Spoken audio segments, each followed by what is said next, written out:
Hello बच्चों, क्या हाल चाल है। केमिस्ट्री चैप्टर पढ़ेंगे आज, केमिस्ट्री का। और ज़िंदगी में पहली बार ऐसा लगेगा कि हाँ भाई, हम तो केमिस्ट्री पढ़ना शुरू कर चुके हैं अब। आज से पहले तो मजाक था। आज से पहले क्लास 8 तक केमिस्ट्री जो थी वो मजाक थी। कुछ थोड़ी था उसमें यार। थ्योरी पढ़ रहे थे तुम। कभी कुछ कभी कुछ कभी कुछ। तुमने प्रॉपर कभी रिएक्शन इक्वेशन पढ़ी ही नहीं। अब तुम पढ़ने वाले हो। और कई बच्चे तो इसका वेट करते हैं, बोलते कब आएगी हमारी केमिस्ट्री रिएक्शन वाली, कब हम करेंगे रिएक्शंस, कब हम बनाएंगे रिएक्शंस। तो भैया आ गई। और कुछ बच्चे बोलेंगे यार क्या फालतू पंगा हो गया है, इससे बड़े तो पहले ही ठीक था थ्योरी पार्ट, ये कहाँ से फालतू की चीज़ें आ गई। ठीक है। तो इट ऑल डिपेंड्स। बट अगर ढंग से ध्यान दोगे तो चैप्टर तो क्लियर हो जाएगा। कोई ऐसा मुश्किल चैप्टर नहीं है। रिएक्शंस तो हैं, इक्वेशंस तो हैं, मगर बहुत ही हल्के लेवल की हैं। शुरुआती लेवल की है, स्टार्टिंग लेवल, बिगिनिंग लेवल, है ना। तो कोई दिक्कत नहीं है। चलो शुरू करते हैं चैप्टर, ठीक है। तो देखो, सबसे पहले सबसे पहले तो आप समझो चेंज किसे बोलते हैं, व्हाट इज़ अ चेंज। तो देखो चेंज क्या है। चेंज एक प्रोसेस होता है। चेंज एक प्रोसेस होता है, एक ऐसा प्रोसेस जिसमें इनिशियल और फाइनल स्टेट किसी भी चीज़ की चेंज हो जाती है, बिल्कुल डिफरेंट तुम्हें दिखाई देती है। इनिशियल स्टेट और फाइनल स्टेट में बदलाव तुम्हें दिखाई देता है।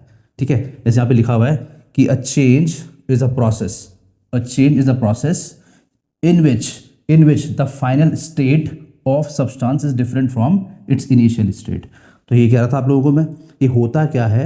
सब्सटेंस जो है, जिसकी तुम बात कर रहे हो, जो तुम देख रहे हो, उसकी शुरुआती स्टेट और फाइनल स्टेट बिल्कुल तुम्हें डिफरेंट दिखाई देंगी।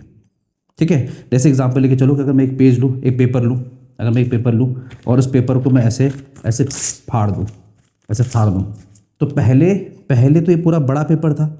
अभी ये पीसेस में कन्वर्ट हो चुका है। अभी देखो ये पीसेस में कन्वर्ट हो चुका है। तो ये चेंज हो गया ना, ये चेंज हो चुका है।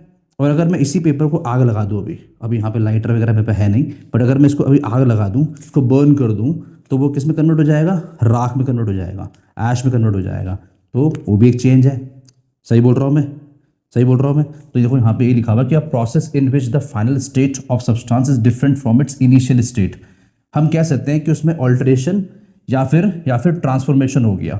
उसमें क्या ऑल्टरेशन या फिर ट्रांसफॉर्मेशन हो गया, बदलाव आ गया उसमें, चेंजेस आ गए उसमें। ठीक है। अब यहाँ पे तुम्हारा है physical change and chemical change. Change दो टाइप के हो सकते हैं, फिजिकल एंड केमिकल। अब जैसे आपको मैंने एग्जांपल दिया कि इस पेज को अगर मैं से फाड़ रहा हूँ, इस पेपर को अगर मैं से फाड़ रहा हूँ, तो यार ये फटा हुआ पेपर जो है ना, ये जो फटा हुआ तुम्हें पीसेस जो तुम्हें दिखाई दे रहा है, ये भी तो पेपर ही है। ये भी तो पेपर ही है ना। इसको कुछ और थोड़ी बोल दूंगा मैं, है तो ये भी पेपर। हालांकि पहले जैसा नहीं है, मगर है तो पेपर ही। तो क्योंकि क्योंकि ये पहले जैसा वैसा वैसा दिख तो नहीं रहा मुझे फिजिकली, मगर इसकी प्रॉपर्टी अभी भी सेम है तो पेपर, सेम प्रॉपर्टी शो करेगा ये। तो इसका मतलब हम कह सकते हैं कि ये क्या है, फिजिकल चेंज है। ये क्या है, फिजिकल चेंज है। पेपर को फाड़ना is just a physical change. फाड़ने की वजह से उसकी केमिस्ट्री में कोई बदलाव नहीं आ गया। फाड़ने की वजह से उसके अंदर कुछ चेंजेस नहीं आ गए, बस फिजिकल तरीके से आपको अलग दिखाई दे रहा है वो। तो वो क्या हो गया, फिजिकल चेंज हो गया। ऑन द अदर हैंड, अगर मैं इसको बर्न कर दूं, अगर पेपर को बर्न कर दूं, तो बर्न करने के बाद तो ऐश मिलेगी आपको। तो वो तो बिल्कुल डिफरेंट चीज़ हो गई। जो ऐश है और पेपर है वो बिल्कुल डिफरेंट है। उसमें केमिस्ट्री में ही बदलाव हो चुका है, वो बिल्कुल डिफरेंट कंपोजिशन उसका बन चुका है। तो वो क्या हो जाएगा, केमिकल चेंज हो जाएगा। वो क्या हो जाएगा, केमिकल चेंज हो जाएगा। ठीक है। तो जैसे यहाँ पे आप देख सकते हो कि अगर आइस ऐसे मेल्ट कर रही है, या जैसे आपके पास बर्फ़ का एक पूरा वो क्यूब था, आपने उसको बाहर रख दिया फ्रिज से और मेल्ट कर गया, वो मेल्ट कर गया। तो ये क्या, एक फिजिकल चेंज है। ये क्या है, फिजिकल चेंज है। वाटर की अलग अलग स्टेट होती है ना, सॉलिड फॉर्म में भी होता है जैसे आइस है, लिक्विड फॉर्म में तुम्हें दिखाई दे रहा है, और गैस फॉर्म में भी होता है। अगर मैं इसको हीट करके गैस बना दूं, तब भी मैं उसको फिजिकल चेंज ही बोलूँगा। Then also I will say कि इट्स अ फिजिकल चेंज, है ना। क्योंकि वो आप जानते हो कि टेम्परेचर बढ़ाने घटाने से वो दोबारा जैसे कि ये पानी है, अगर मैं उसको दोबारा से आइस बनाना चाहता हूँ, तो मैं टेम्परेचर कम कर दूंगा। और अगर मैं इसको स्टीम बनाना चाहता हूँ, वेपर फॉर्म में कन्वर्ट करना चाहता हूँ, तो मैं इसको हीटअप कर दूंगा।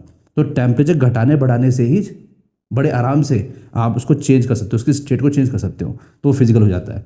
ऑन द अदर हैंड, अगर आप जैसे वुड बर्न कर रहे हो, तो अगर आपने लकड़ी को बर्न किया या पेपर को बर्न किया आपने, तो वो एक केमिकल चेंज हो जाएगा। क्योंकि बर्न करने के बाद आप उसकी केमिस्ट्री चेंज हो चुकी है, बिल्कुल डिफरेंट फॉर्म में कन्वर्ट हो चुका है वो। है कि नहीं।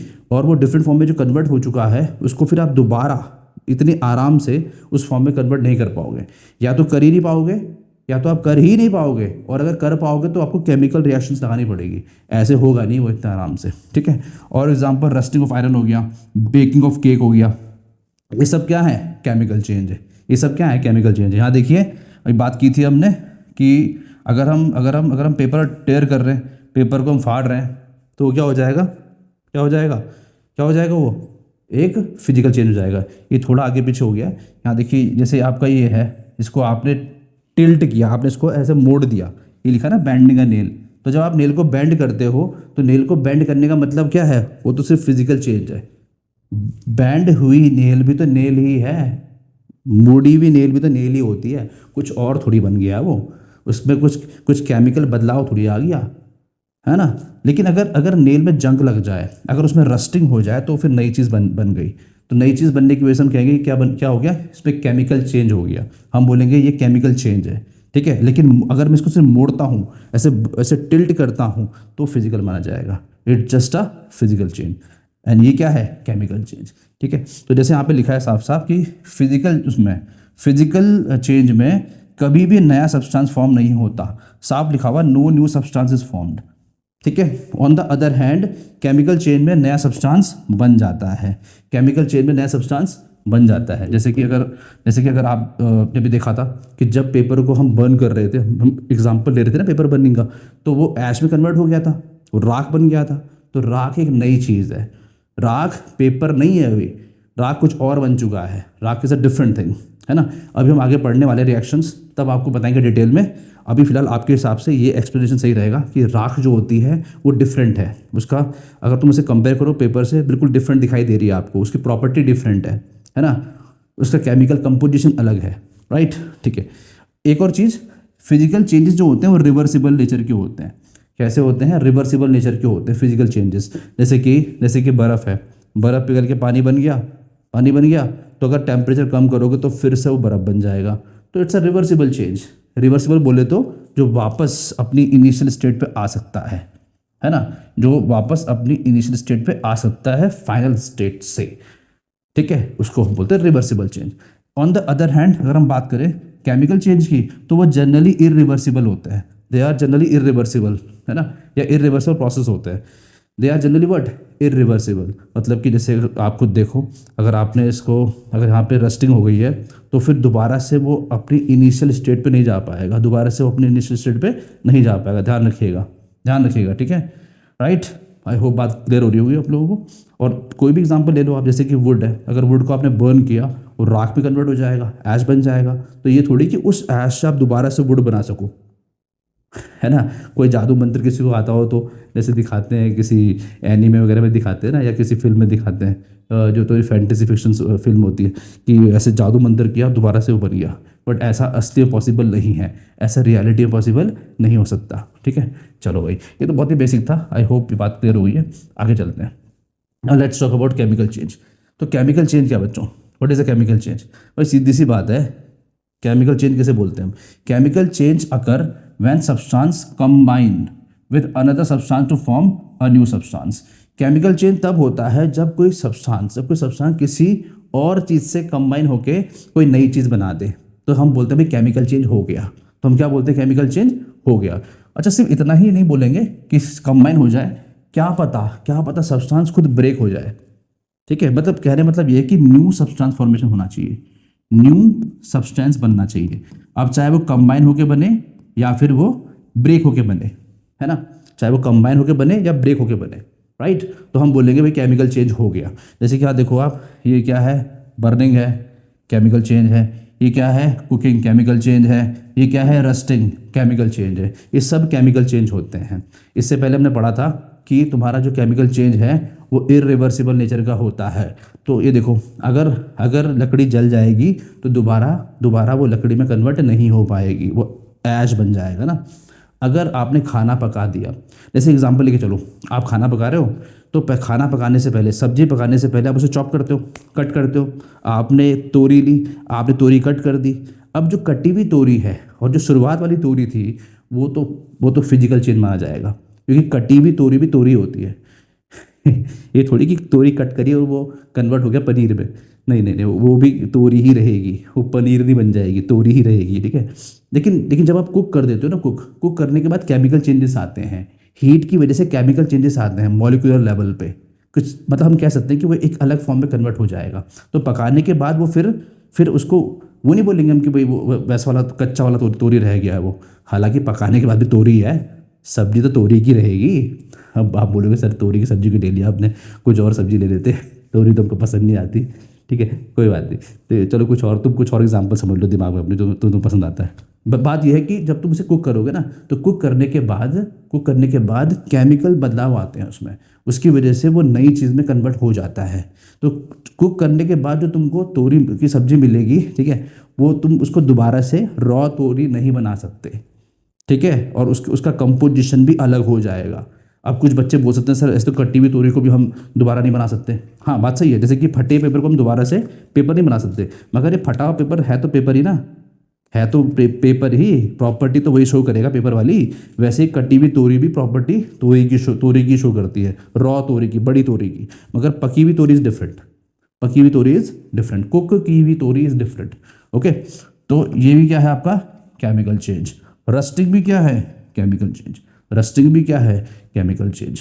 एक बार अगर लोहे पे जंग लग जाता है ना, तो लोहे की प्रॉपर्टी जो है, हम ऐसा बोल सकते हैं कि लोहे की जो स्ट्रेंथ मेन तो स्ट्रेंथ वाली प्रॉपर्टी बात कर रहा हूँ मैं, वो काफ़ी वीक पड़ जाती है, काफ़ी वीक पड़ जाता है लोहा, खराब टाइप का हो जाता है। अभी हम आगे पढ़ने वाले हैं इस चैप्टर में कोरोजन, तो हम कह सकते हैं कि वो कोरोड हो गया, खराब हो गया।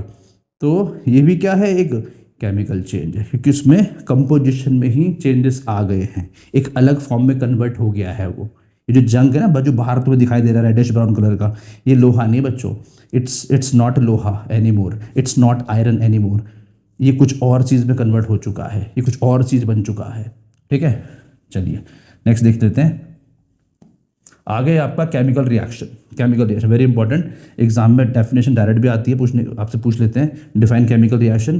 तो देखो क्या है केमिकल रिएक्शन, क्या है अ chemical reaction is a process, ध्यान दीजिएगा, इन विच वन और मोर सब्सटेंसेस, मतलब सीधी सी बात है, अभी पहले ही बताया था आपको मैंने कि केमिकल रिएक्शन में क्या हो रहा होता है, एक से ज़्यादा सब्सटेंस आपस में कंबाइन हो रहे होते हैं। और कंबाइन कैसे हो रहे होते हैं, केमिकली, नॉट फिजिकली। कैसे, केमिकली, मॉलिक्यूलर लेवल पे चीज़ें, मतलब कि इलेक्ट्रॉन में इधर से उधर चेंजेस आते हैं, हम कह सकते हैं कि इलेक्ट्रॉन इधर से उधर जंप करते हैं। ये सब आगे आएगा, हालांकि थोड़ा बहुत आपने क्लास 9th में पढ़ रखा है, आई होप थोड़ा बहुत आपको याद होगा, आगे आएगा तब अच्छे से बताऊंगा। अभी इतना समझो कि क्या होता है जब सब्सटेंस केमिकली आपस में कंबाइन होते हैं, तो उस कंडीशन में हम कहते हैं केमिकल रिएक्शन हो गई है, ठीक है। एक और चीज़ ध्यान रखेंगे, तो थोड़ा पहले पढ़ लेते हैं। अ chemical reaction is a process in which one और मोर सब्सटेंसेस, इनको हम क्या बोलते हैं, रिएक्टेंट्स बोलते हैं। क्या बोलते हैं, रिएक्टेंट्स बोलते हैं। केमिस्ट्री में रिएक्टेंट्स एंड प्रोडक्ट काफ़ी इंपॉर्टेंट फंडा है, अभी बात करेंगे इसके बारे में। आर कन्वर्टेड टू वन और मोर डिफरेंट सब्सटेंसेस, क्या लिखा हुआ है, डिफरेंट सब्सटेंसेस, और उन्हें क्या बोलते हैं हम, प्रोडक्ट्स बोलते हैं। मतलब कि कहने मतलब ये है कि इसमें क्या होगा, दो चीज़ें, दो सब्सटेंस, जैसे कि मानो कि आपने एक्स ले लिया और आपने इसको रिएक्ट कराया वाई के साथ, ठीक है। तो और आपको क्या मिल गया, दोनों जुड़ गए आपस में, तो एक्स वाई मिल गया। एक एग्जाम्पल है, मैं ये नहीं बोल रहा कि एक्स कोई चीज़ है वाई कोई चीज़ है, बस ऐसे सब्सटेंस समझ लो तुम। एक्स और वाई अपने आप में कोई किसी का सिंबल नहीं है, कहीं आप सोचो कि सर कोई बता रहे, नहीं, बस एक एग्जाम्पल दे रहा हूँ। तो एक्स और वाई जुड़ के क्या बन गया, एक्स वाई बन गया। या फिर जैसे कि ए प्लस बी क्या बन गया, ए बी बन गया। क्या बन गया, ए बी बन गया। इसमें क्या है, जो एक्स और वाई है, जो चीज़ें आपस में जुड़ रही हैं, जो चीज़ें आपस में कंबाइन हो रही है, उन्हें हम बोलते हैं बच्चों रिएक्टेंट्स।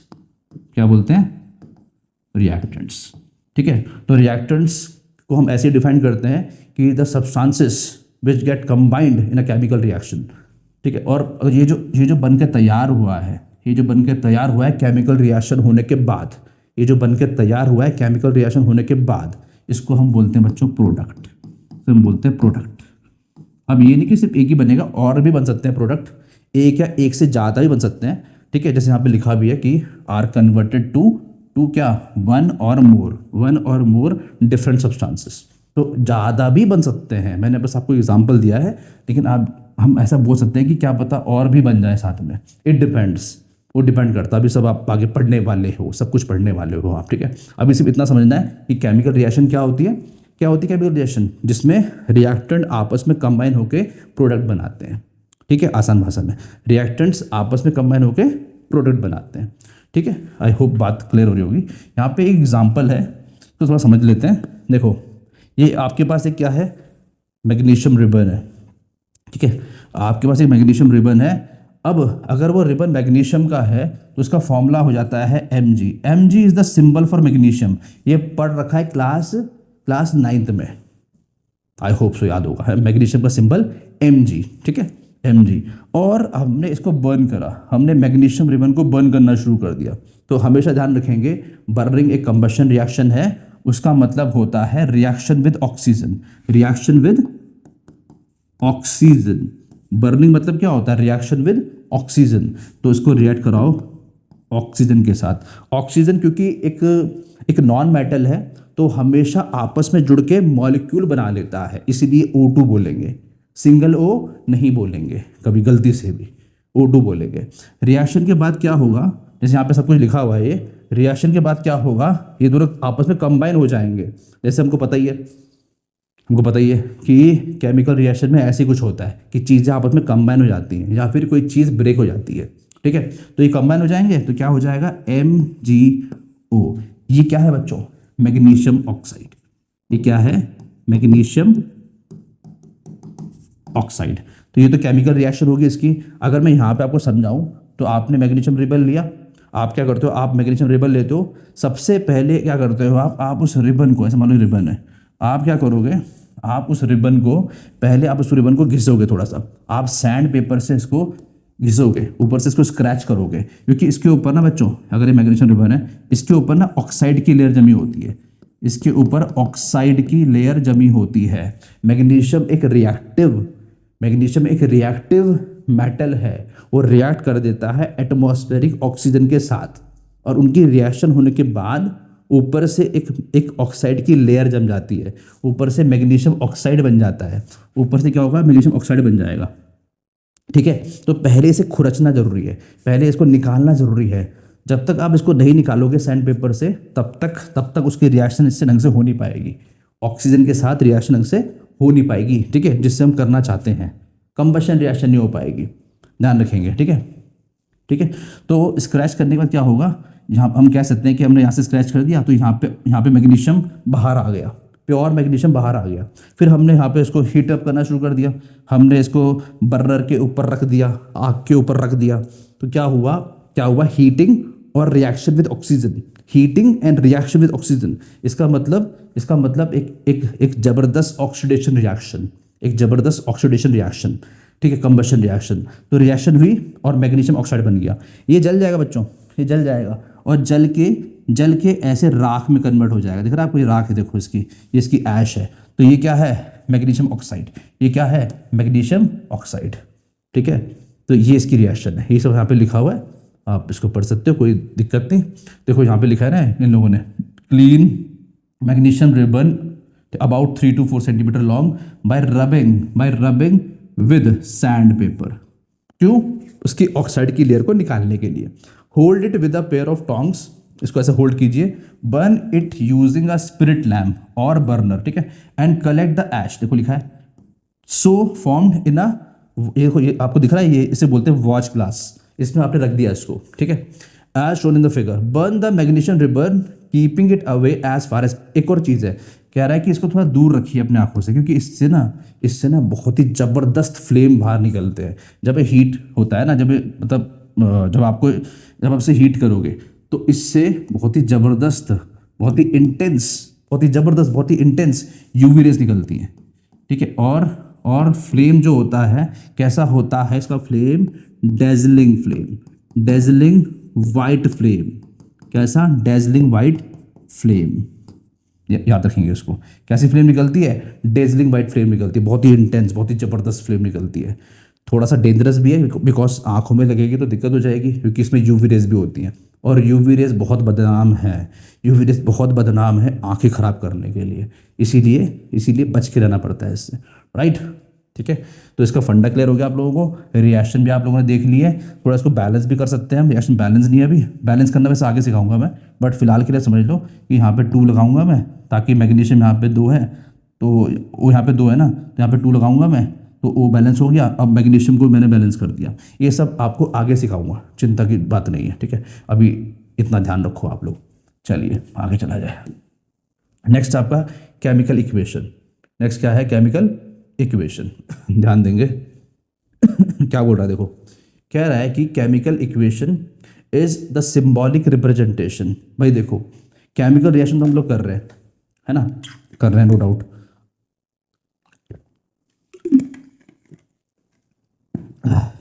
केमिकल रिएक्शन तो हम पढ़ रहे हैं, लेकिन अगर हम कोई रिएक्शन करवा रहे हैं प्रैक्टिकली, तो जैसे अभी आपने देखा था ना यहाँ पे, इससे पहले जो रिएक्शन की थी मैंने मैग्नीशियम वाली, ये दिस रिएक्शन, तो इसमें मैंने आपको लिखा था Mg+O2, Mg+O2 लिखा था मैंने ऐसे नहीं लिखा कि आप ये लिखो। आप हालांकि अभी तक आप लिख भी सकते थे बिकॉज आपको इतनी नॉलेज थी नहीं, मगर तब भी मैंने ऐसे नहीं लिखा कि आप ऐसे कर दो कुछ, कि आप ऐसे कर दो कि Mg मतलब magnesium plus oxygen gives magnesium oxide. मैंने मतलब ऐसे नहीं लिखा था, मैंने ऐसा नहीं लिखा था, ठीक है। क्यों? क्योंकि ना एक ना तरीका बनाया गया है रिएक्शन को रिप्रेजेंट करने का, उसको बताने का, उसको शो करने का। वो क्या है? वो यही है केमिकल इक्वेशन, कि आप रिएक्शन को ऐसे मतलब ऐसे वर्ड फॉर्म में ना लिखते हुए आप क्या करो, आप सिंबॉलिक फॉर्म में लिख लो। हर चीज़ के लिए सिंबल बना हुआ है, आप सिंबॉलिक फॉर्म में लिख लो, ताकि रिप्रेजेंटेशन थोड़ा सा आसान सा दिखाई देगा तुमको और समझने में ईज होगी, ठीक है। बैलेंस करने में आसानी होगी, दिक्कतें कम से कम हो जाएंगी, ठीक है। अब कोई बच्चा बोलेगा सर दिक्कत तो बहुत बड़ी है, क्योंकि आपको सिंबल याद करने पड़ेंगे। सिंबल याद करना कोई बड़ी बात नहीं होती, आराम से याद हो जाते हैं। बड़े बड़े नाम कब तक लिखते रहोगे, अपने लिए ही मुसीबत पालोगे। इसीलिए ये तरीका बनाया गया है, ताकि आप बड़े आराम से तरीके से उसको लिख सको, ठीक है। अब जरा देखो क्या लिखा है यहाँ पे, a chemical equation is a symbolic representation of a chemical reaction in the form of symbols and chemical formulas. आप क्या करते हो, आप ना सिंबल्स और केमिकल फॉर्मूला की फॉर्म में उसे लिखते हो, ठीक है, केमिकल रिएक्शन को, ओके। और उसी को हम बोलते हैं क्या? Chemical equation. क्या बोलते हैं हम इसको? केमिकल इक्वेशन बोल देते हैं, ठीक है। यहाँ पे जैसे आप देखो, तो हमने बात की थी कि रिएक्टेंट से बनते हैं प्रोडक्ट, तो रिएक्टेंट्स के लिए भी लिखना पड़ेगा सिंबल और प्रोडक्ट के लिए भी लिखना पड़ेगा सिंबल। अब जैसे मैं एग्जांपल पकड़ लूँ, अगर जैसे एक एग्जांपल पकड़ लेते हैं हम लोग, यहाँ पे एग्जांपल देखिए। उसने क्या बोला आपको? उसने बोला कि आपके पास ऐसे एक सेटअप है, एक तुम्हारे पास ऐसे बीकर है। तुम एक फ्लास्क है, तुमने इसके अंदर ना हाइड्रोक्लोरिक एसिड ले रखा है, नहीं सल्फ्यूरिक एसिड ले रखा, सॉरी। तुमने इसके अंदर सल्फ्यूरिक एसिड ले रखा है, लिखा है ना डाइल्यूट सल्फ्यूरिक एसिड, ठीक है, ले रखा है। और उसके अंदर तुमने डालिए जिंक के ग्रैन्यूल्स। इसके अंदर तुमने डाले क्या? जिंक के ग्रैन्यूल्स। जिंक डाल दिया आपने ऐसे, जिंक मतलब गोले गोले टाइप के होते हैं, ग्रैन्यूल्स टाइप के, उसको आपने डाला उसके अंदर, ठीक है। तो आपने जब इसके अंदर डाला जिंक को, तो जिंक तो काफ़ी रिएक्टिव होता है, जिंक इज़ वेरी रिएक्टिव, तो और एसिड तो है ही रिएक्टिव, नो डाउट। उनकी आपस में रिएक्शन होगी, ठीक है। और यहाँ से फिर आपको H2 गैस मिलेगी, यहाँ से हाइड्रोजन गैस मिलेगी। अब ये कैसे होता है, क्यों होता है, ये सब आगे पढ़ने वाले हो। अब आप बोलो सर हर चीज़ के लिए आप ऐसे ही बोल रहे हो, बट बात सच यही है, अभी सब आगे पढ़ने वाले हो आप, तो ज़्यादा स्ट्रेस लेने की जरूरत नहीं है अभी आपको। अभी सिर्फ क्या बात चल रही है कि इक्वेशन क्या होती है, बस। तो तुम समझो कि इक्वेशन क्या होती है। जैसे अगर मैं इसको, इस पूरी सिचुएशन को, इस पूरी कंडीशन को अगर मैं सिंबॉलिक फॉर्म में दिखा दूँ तुमको, सिंबॉलिक फॉर्म में यहाँ पे लिख दूँ अगर मैं तुम्हारे लिए, तो वो क्या हो जाएगा? केमिकल इक्वेशन हो जाएगा। क्या हो जाएगा? केमिकल इक्वेशन हो जाएगा। जैसे देखो यहाँ पे जिंक लिखा हुआ है, तो इसका सिंबल Zn, पता होगा ये तो, आई होप सो पता होगा। प्लस सल्फ्यूरिक एसिड, बेटा इसके याद कर लो आप लोग, काफ़ी इंपॉर्टेंट है, H2SO4 is the formula of sulphuric acid, ठीक है, Zn प्लस H2SO4, ठीक है। ये तो हो गए रिएक्टेंट्स, क्या हो गए रिएक्टेंट्स, इनकी रिएक्शन हुई, आपस में मिले और फिर क्या हुआ, हमको मिला ZnSO4 और प्लस H2 क्या है, हाइड्रोजन गैस, जो यहाँ से बाहर निकल जाएगी, तो ये तुम्हारे रिएक्टेंट्स के लिए सिंबल हो गए और ये तुम्हारे प्रोडक्ट के लिए सिंबल्स हो गए, है ना। तो ये पूरी रिएक्शन का सिंबॉलिक रिप्रेजेंटेशन हो गया, और इसी को क्या बोलते हैं हम, केमिकल इक्वेशन। क्या बोलते हैं इसको हम, केमिकल इक्वेशन। तो आई होप बात क्लियर हो रही होगी, क्या बोलना चाह रहा था मैं, ये क्या है, सिंबॉलिक रिप्रेजेंटेशन है, क्या है, सिंबॉलिक रिप्रेजेंटेशन, ठीक है। एक जरा एग्जांपल देखो फटाफट से आप, देखो यहाँ पे एक एक्सपेरिमेंट चल रहा है, लड़की ने टेस्ट ट्यूब ले रखी है, तो टेस्ट ट्यूब के अंदर देखो कुछ आपको ना ब्लू टाइप का कुछ दिखाई दे रहा होगा, ये ब्लू जो है ये कॉपर सल्फेट है, क्या है, कॉपर सल्फेट का फॉर्मूला CuSO4 होता है, अभी लिखूंगा आपके लिए मैं, ये जो कॉपर सल्फेट है, कॉपर सल्फेट के अंदर हमने डाला नेल, किस चीज़ की, लोहे की, हमने इसके अंदर आयरन की नेल डाल दी, ठीक है, और इसको छोड़ दिया हमने ऐसे ही, और नेक्स्ट डे हमने चेक किया इसको, देखो चेक करो क्या हो गया, दिख रहा है आपको, कुछ कलर चेंज दिखाई दे रहा है, ऐसे क्यों हुआ, because of the chemical reaction, यहाँ पे केमिकल रिएक्शन हो गई है, ठीक है। अब इस केमिकल रिएक्शन को अगर मैं तुमको यहाँ पे सिंबॉलिकली दिखाऊं, देखो वो तुमने उसको देखा प्रैक्टिकली, ठीक है, अगर मैं तुमको दिखाऊं इसको सिंबॉलिकली, तो तुम्हें देखो कैसे दिखाई देगा। मैंने कहा था कॉपर सल्फेट ले लो, तो take copper sulphate CuSO4 reactant में, ठीक है, this is the formula of copper sulphate, ठीक है, प्लस आपने इसमें डाला था लोहा, आयरन, तो देखो कॉपर सल्फेट जो हो गया, ये भी कोई नई चीज़ नहीं आपके लिए, आपने पढ़ रखा है क्लास 9th में कि सल्फेट क्या होता है, रेडिकल, याद आ रहा होगा हल्का है ना। तो कॉपर सल्फेट CuSO4, आपने इसको रिएक्ट कराया आयरन के साथ, Fe होता है फॉर्मूला, आई होप पता होगा। तो इनकी रिएक्शन के बाद क्या होता है, ये बन जाता है तुम्हारा FeSO4 और प्लस Cu, ये होती है रिएक्शन इसकी, ठीक है। तो ये आपको मैंने सिंबॉलिकली दिखा दिया है, तो ये क्या है, केमिकल इक्वेशन, और अगर थोड़ा बहुत कलर के टर्म में बताऊं मैं आपको, तो मैंने कहा था ना कि जो तुम्हें ब्लू दिखाई दे रहा है, जो तुमको ब्लूइश टाइप का दिखाई दे रहा है, वो क्या है, कॉपर सल्फेट, तो ये ब्लू कलर का था, ठीक है, और आयरन तो ग्रे होता है। ये सब हमने याद करने, बट अभी फिलहाल कोई टेंशन नहीं, अभी आगे याद करेंगे धीरे धीरे, अभी तो सिर्फ तुम यहाँ पे ध्यान दो कि रिएक्शन का मतलब क्या होता है, केमिकल इक्वेशन का मतलब क्या होता है। ये जो है, ये आपका ग्रीन कलर का जो बन के तैयार हो गया था आफ्टर रिएक्शन, वो है, ठीक है, FeSO4 फेरस सल्फेट, और ये जो है तुम्हारा कॉपर, ये नीचे बैठ गया था, अगर आपने देखा होगा रिएक्शन में, ये वो नीचे बैठ गया था, नीचे ना, तो जो नीचे आपको दिया होगा अगर, तो रेडिश ब्राउन टाइप का कुछ था, वो रेडिश ब्राउन कॉपर ही था, it was of reddish brown colour का था वो, ठीक है, ओके। तो जैसे बताया आपको मैंने कि ये सब तो आगे आता रहेगा, है ना, कलर वलर सब पढ़ते रहेंगे, रिएक्शन कैसे कैसे होते हैं सब पढ़ना है आपने, कोई बड़ी बात नहीं है, ये अभी नहीं बता रहा ताकि ज़्यादा स्ट्रेस ना पड़ जाए, अभी सिर्फ इतना समझा रहा हूँ, इतना बताना चाह रहा हूँ कि केमिकल इक्वेशन क्या होती है, केमिकल इक्वेशन किसे बोलते हैं, राइट। चलो ठीक है, आगे चले जाए। तो देखिए नेक्स्ट ओके, अब क्योंकि देखो जब बात इतनी आई गई है, क्योंकि कुछ बच्चे शायद कंफ्यूज हो रहे होंगे मे बी कि सर ये फॉर्मूले कहाँ से आ गए, तो इसी के लिए वैलेंसियन रेडिकल का टॉपिक फिर से रिकॉल करने की कोशिश करते हैं, ताकि आपको याद आए, क्लास 9 पे पढ़ा था आपने, अब कितना याद है कितना याद नहीं, आई डोंट नो, तो मैं आपको पूरा ढंग से बताऊंगा, ताकि अगर दिमाग से थोड़ा स्लिप भी कर गया होगा तो पूरा रिकॉल हो जाएगा, और बहुत ही इंपॉर्टेंट चीज़ है ये, ठीक है।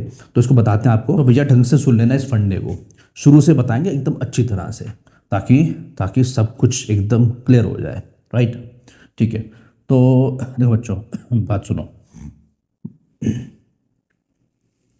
सबसे पहली बात तो ये बताओ मुझे कि केमिस्ट्री में, मतलब ये जो हम देखते हैं कि कंपाउंड बन गए, किसी और फॉर्म में कन्वर्ट हो गया, अलाना फलाना ढमकाना, ये क्यों होता है, इसका रीज़न क्या है। तो अगर बिल्कुल रीज़न की बात हम करें, तो जैसे आपने पढ़ रखा क्लास 9th में भी कि हर एलिमेंट को, हर एलिमेंट को क्या चाहिए? स्टेबिलिटी। क्या चाहिए? स्टेबिलिटी। ठीक है, हर कोई क्या कर रहा है? स्टेबिलिटी की लड़ाई लड़ रहा है, हर किसी को चाहिए स्टेबिलिटी। हम बात कर रहे हैं केमिकल स्टेबिलिटी की। ठीक है, तो याद आ रहा होगा कि स्टेबल सिर्फ वही एलिमेंट होता है, स्टेबल सिर्फ वही एलिमेंट होता है जिसके आउटर मोस्ट शेल में 8 इलेक्ट्रॉन्स हो जाए। ऑक्टेट रूल था ना आपका, या फिर शुरुआत वालों के लिए ड्यूप्लेट, जो आपके स्टार्टिंग वाले होते हैं ना, शुरू वाले, जैसे आपका हीलियम, हाइड्रोजन, लिथियम, इन सब के लिए, अदरवाइज ऑक्टेट। ठीक है, अब जो बच्चा भूल गया, थोड़ा बता रहा हूँ, थोड़ा रिकॉल करवा रहा हूँ मैं। जैसे कि आपको अगर मैं बिल्कुल एग्जाम्पल के फॉर्म में समझाऊँ, लेट्स टेक, बात करते हैं सोडियम की, Na। आई होप याद होगा, सिंबल सोडियम का Na होता है। तो आप जानते हो कि सोडियम का जो एटॉमिक नंबर है वो कितना था? 11। आई होप याद होगा। अगर ये याद नहीं तो पहले बेटा याद करना पड़ेगा इसको, इसके बिना काम नहीं चलता। ये 20 तक बिल्कुल रटे होने चाहिए हमको एटॉमिक नंबर। ठीक है, बिकॉज एटॉमिक नंबर हमको बताता है कि उसमें कितने इलेक्ट्रॉन्स हैं एक तरह से। हालांकि वैसे एटॉमिक नंबर का मतलब नंबर ऑफ प्रोटॉन्स होता है, लेकिन इलेक्ट्रॉन भी बराबर ही होते हैं अगर वो एटॉमिक स्टेट पे है तो। ठीक है, अगर वो एटम है तो इलेक्ट्रॉन भी बराबर होते हैं। तो 11 होंगे इलेक्ट्रॉन्स, 11 होंगे। अगर इलेक्ट्रॉन्स 11 होंगे तो हमने पढ़ रखा है कि किस तरह से इलेक्ट्रॉन अपने आप को एडजस्ट करते हैं शेल्स में। पढ़ा था ना हमने रदरफोर्ड। उसके बाद फिर आपके नील बोर आए थे, उन्होंने बताया था आपको कि किस तरह से एडजस्टमेंट होता है। आई होप याद आ रहा होगा। तो पहले शेल में 2 होते हैं, अगले में 8। ठीक है, और क्योंकि इसमें 11 पूरे हैं तो 2 और 8 10 हो गए, तो एक बचा सिर्फ। अब खुद देखो आप, आउटर मोस्ट शेल में 1 इलेक्ट्रॉन, और हमें पता है कि ऑक्टेट के हिसाब से आउटर मोस्ट में 8 होने चाहिए थे, बट यहाँ कितने हैं? 1।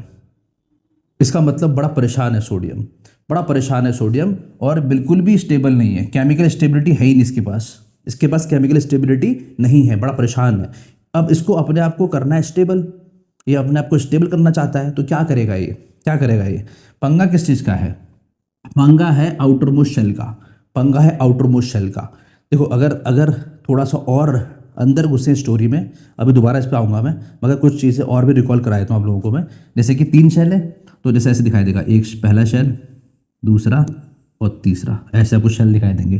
पहले शेल में 2 इलेक्ट्रॉन है। ठीक है, नेक्स्ट शेल में 8 है, और लास्ट वाले में 1 इलेक्ट्रॉन है। तो पंगा किस चीज़ का है कि आउटर मोस्ट शेल में 8 नहीं है, 1 है सिर्फ, 8 नहीं 1 है सिर्फ। तो बहुत बड़ा पंगा है, अपने आप को करना चाहता है स्टेबल। ठीक है, फिर हमको बताया कि जो आउटर मोस्ट शेल होता है उसको हम बोलते हैं वैलेंस शेल। ठीक है, और आउटर मोस्ट शेल में जो इलेक्ट्रॉन्स होते हैं, जितने भी इलेक्ट्रॉन्स होते हैं, चाहे 1 हो, 2 हो, 3 हो, कितने भी हो, उनको हम बोलते हैं वैलेंस इलेक्ट्रॉन्स। तो यहाँ पे वैलेंस इलेक्ट्रॉन सिर्फ 1 है ना। आउटर मोस्ट शेल में जो इलेक्ट्रॉन्स होते हैं उन्हें बोलते हैं वैलेंस इलेक्ट्रॉन्स। ठीक है ना, तो इनकी डेफिनेशन भी रहेगी, valence shell is nothing but outer most shell, और valence electrons are nothing but the electrons present in the outer most shell. ठीक है, अभी तो इस बार तो नहीं पूछते, बट ये है कि आपको पता होना चाहिए, ये क्लास 9 का फंडा है। तो आउटर मोस्ट शेल में 1 ही इलेक्ट्रॉन है, वैलेंस इलेक्ट्रॉन सिर्फ 1 ही है, तो ये क्या करेगा? इसको बाहर डोनेट कर देगा, इसको बाहर फेंक देगा, ये रिलीज कर देगा। तो रिलीज करने से क्या होगा? इसका ये शेल ही खत्म हो जाएगा, आउटर मोस्ट शेल ही खत्म हो जाएगा।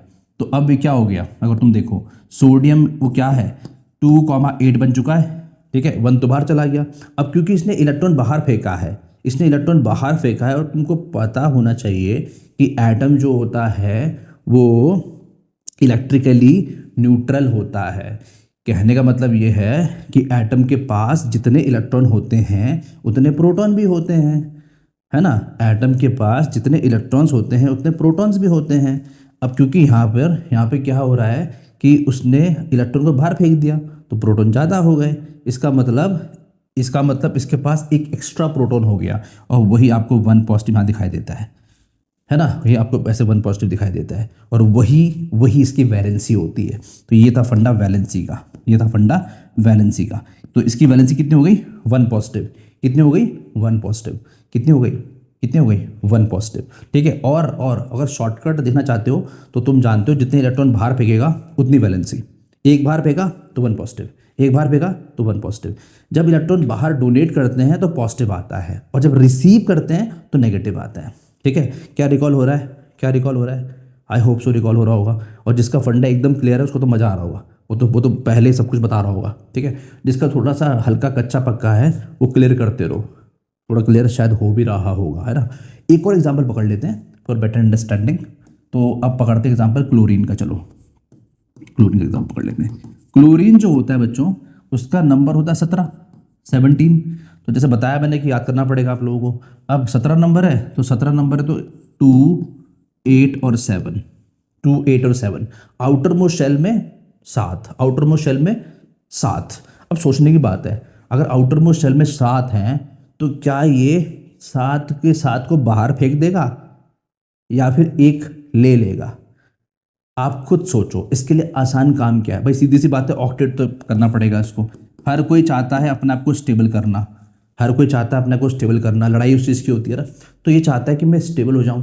तो इसके लिए 7 देना आसान है इलेक्ट्रॉन, या फिर कहीं से लेना आसान है? एक खुद सोच के बताओ, खुद सोच के बताओ। लेना आसान है तो ये कहीं से इंतजाम कर लेगा, एक इलेक्ट्रॉन ले लेगा।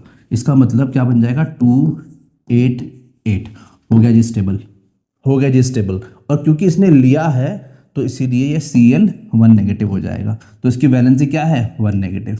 इसकी वैलेंसी क्या है? 1 नेगेटिव, -1 की वैलेंसी क्या है? -1, Cl1 नेगेटिव। ठीक है ना। और एक और चीज़ इंपॉर्टेंट, इसे हम बुलाते हैं फिर क्लोराइड आयन। जब जब जब जब एटम या तो इलेक्ट्रॉन ले लेता है या दे देता है। जब एटम इलेक्ट्रॉन ले लेता है, दे देता है, तो वो आयन फॉर्म में कन्वर्ट हो जाता है, फिर वो एटम नहीं रह जाता। पहले तो एटम था ना, अब ये आयन बन चुका है, अब ये आयन बन चुका है। तो आयंस बेसिकली क्या होते हैं अगर बात करें? नथिंग यार, आयंस कुछ नहीं, चार्ज्ड एटम। क्या होते हैं? Charged atoms. आयंस क्या होते हैं बच्चों? Charged atoms. और चार्ज उनको मिलता कैसे है? जब हम बात कर रहे थे ना कि दे आर चार्ज, इनको चार्ज मिलता कैसे है? इनको चार्ज मिलता है कैसे? या तो इलेक्ट्रॉन डोनेट करके या रिसीव करके, डोनेट करके या फिर रिसीव करके। ठीक है, तो आई होप बात क्लियर हो रही है आप लोगों को। अच्छा ठीक है जी, अब कहानी को थोड़ा सा आगे बढ़ाते हैं। तो अभी आपने इससे पहले देखा था कि हमने बनाया था Na पॉजिटिव, Na पॉजिटिव, है ना, और यहाँ बन गया Cl नेगेटिव। तो जब ये आपस में जुड़ जाएंगे तो क्या बन जाएगा? NaCl बन जाएगा, एक कंपाउंड फॉर्म हो जाएगा। और कैसे? देखो, Na के पास एक्स्ट्रा इलेक्ट्रॉन था, उन्हें दे दिया, Cl ने ले लिया, Na ने दिया, Cl ने लिया। ये पॉजिटिव, ये नेगेटिव, ये पॉजिटिव, ये नेगेटिव, दोनों आपस में जुड़ गए, स्ट्रांगली दोनों आपस में जुड़ गए और उन्होंने एक बॉन्ड बना दिया और NaCl कंपाउंड बन गया। तो अभी मैं आपको सिर्फ इतना समझाना चाह रहा हूँ, ज़्यादा अभी इसमें मत घुसो, ये आगे भी आता रहेगा फिर वही बात, मगर सच बात यही आएगा आएगा ये। तो अभी सिर्फ इतना समझो कि यहाँ पे ना, यहाँ पे हो क्या रहा है? सारा गेम किस चीज़ का है? स्टेबिलिटी का। स्टेबिलिटी के चक्कर में ही कभी इलेक्ट्रॉन बाहर जाता है, कभी इलेक्ट्रॉन बाहर से अंदर आता है, कभी शेयरिंग भी होती है इलेक्ट्रॉन की शेयरिंग वेयरिंग भी होती है। ठीक है, तो इसीलिए इसी रीज़न की वजह से आपकी नई नई चीज़ें बनती रहती हैं और इतने सारे कंपाउंड हमारे दुनिया में आज प्रेजेंट है बिकॉज ऑफ दैट, है ना। अगर कोई चीज़ भगवान किसी को स्टेबल कर दे पहले से ही, जैसे कि हीलियम पता होगा शायद, He, या फिर आर्गन देयर मैनी एग्जाम्पल्स ना, बट चलो इसे पकड़ लेते पहले। तो जो तुम्हारा हीलियम हो गया, आर्गन हो गया, ये किसी के साथ रिएक्शन नहीं करते। क्यों नहीं करते भाई? हीलियम जो है उसका नंबर 2 होता है, 2 उसके पास क्या है? इलेक्ट्रॉन्स हैं। आर्गन जो होता है उसके पास 18 होते हैं, तो 2, 8 और 8। आप खुद देखो आउटर मोस्ट शेल में 8 है या नहीं है? आउटर मोस्ट शेल में 8 है या नहीं है? ऑब्वियसली, है ना। तो इसका मतलब स्टेबल, भगवान ने ही इसको स्टेबिलिटी का वरदान दे दिया। जा खुश रह तू, तुझे कुछ चिंता करने की जरूरत नहीं है, तुझे कोई लड़ाई लड़ने की जरूरत नहीं है। बाकी सबको बोला तुम लड़ो, ठीक है।